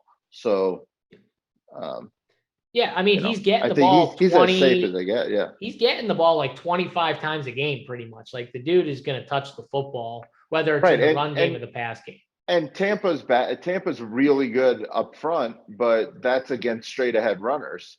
Peyton's not stupid. He's not just gonna run the ball into the middle of the line. That's just not how you beat Tampa. So you have to get him out in space. And the way you beat Tampa is to get to the second and third level of the secondary. And so Kamara is going to be a wide receiver that still gets goal line work. So, he's he's going to be a tough fade. I mean, he's probably going to be one I'm going to make because I mean, I like the mid-tier guys that we all talked about, but if you're the kind of guy who likes to have that, that floor, then Kamara is as safe as it comes. I mean, yeah, I agree. It makes sense. Jameis, any Jameis love here against the old team? Tampa's secondary is not good. I know they dominated Justin Fields, but don't look on that and be like, that's a good secondary. Justin Fields was just overmatched, put in a bad spot. I mean, a lot of us have been waiting for the Callaway breakout, and they're going to take shots at him. So, I mean, if I was running a lot of lineups, I would definitely have a lot of exposure to Callaway in there. I mean, I make one lineup that I pump into, a big league that it's a 20-person thing. But if I was going to make multiple lineups, I mean, I think Callaway has slate breaking potential at, sub 10% ownership. So. Yeah, I don't mind Callaway. What's his price tag though? So he's 5'4" Probably on 5,000, DraftKings. right? Yeah. Yeah, he's 5'4". Not bad. I will say I was kind of encouraged to see Traquan in his first game play 55% of the snaps. I do He think had that no chemistry with Winston at this all. is true. They had no timing. Hopefully another week of practice can help that. He's 3.9K though. And if he gets an uptick in work, I do think at 3.9K in a trailing script for a receiver that I think is a decent receiver. I don't think he's great at anything, but I think he's decent at a lot of things. And I think Peyton likes him, which is the other key. He comes back in first week and he's already playing 55%. I think that's going up. And if that's the case, I think they're going to try and get him the football again. They tried to do it early. Like you said, the chemistry was clearly not there, but it was encouraging that he was playing. He was on the field. I think at 3.9K, it's not a terrible shot to take. No, I agree. When we know the secondary is bad. You're right, though. Callaway is safer. 92% of the snaps. We've seen the big play upside. He's definitely safer. Yeah, I mean, he's D-Jax with 40 more snaps, 40, 50 more Right. snaps. I mean, he can go off for, 3 for 140 and 2 touchdowns. I mean, like that's in the realm of possibility. But the thing is, you just don't have the floor with him. So, I mean, right. Just is what it is. Yep. All right, boys, we hit all the games. Unfortunately, Big T didn't get to join us, but if you want to see Big T, he'll be on the Wood Show on Sunday. Check that out, 10 a.m. Eastern time. Then we'll be on the Up to Lock show, me, JJ, Holden, for premium members, breaking it all down for you. JJ will talk his best bets. I'll be breaking down any late news, talking about the core plays that we have over at RunPure Sports. So check that all out. If you're not a subscriber, RPS Heater 25 will get you 25% off your first monthly subscription. So make sure you try it out. Don't forget to hit that thumbs up, that like button, and subscribe before you exit out of the show. Thanks for hanging out with us. For me, JSU, ODB, JJ, good luck in your contest. We'll see you guys next week. Later.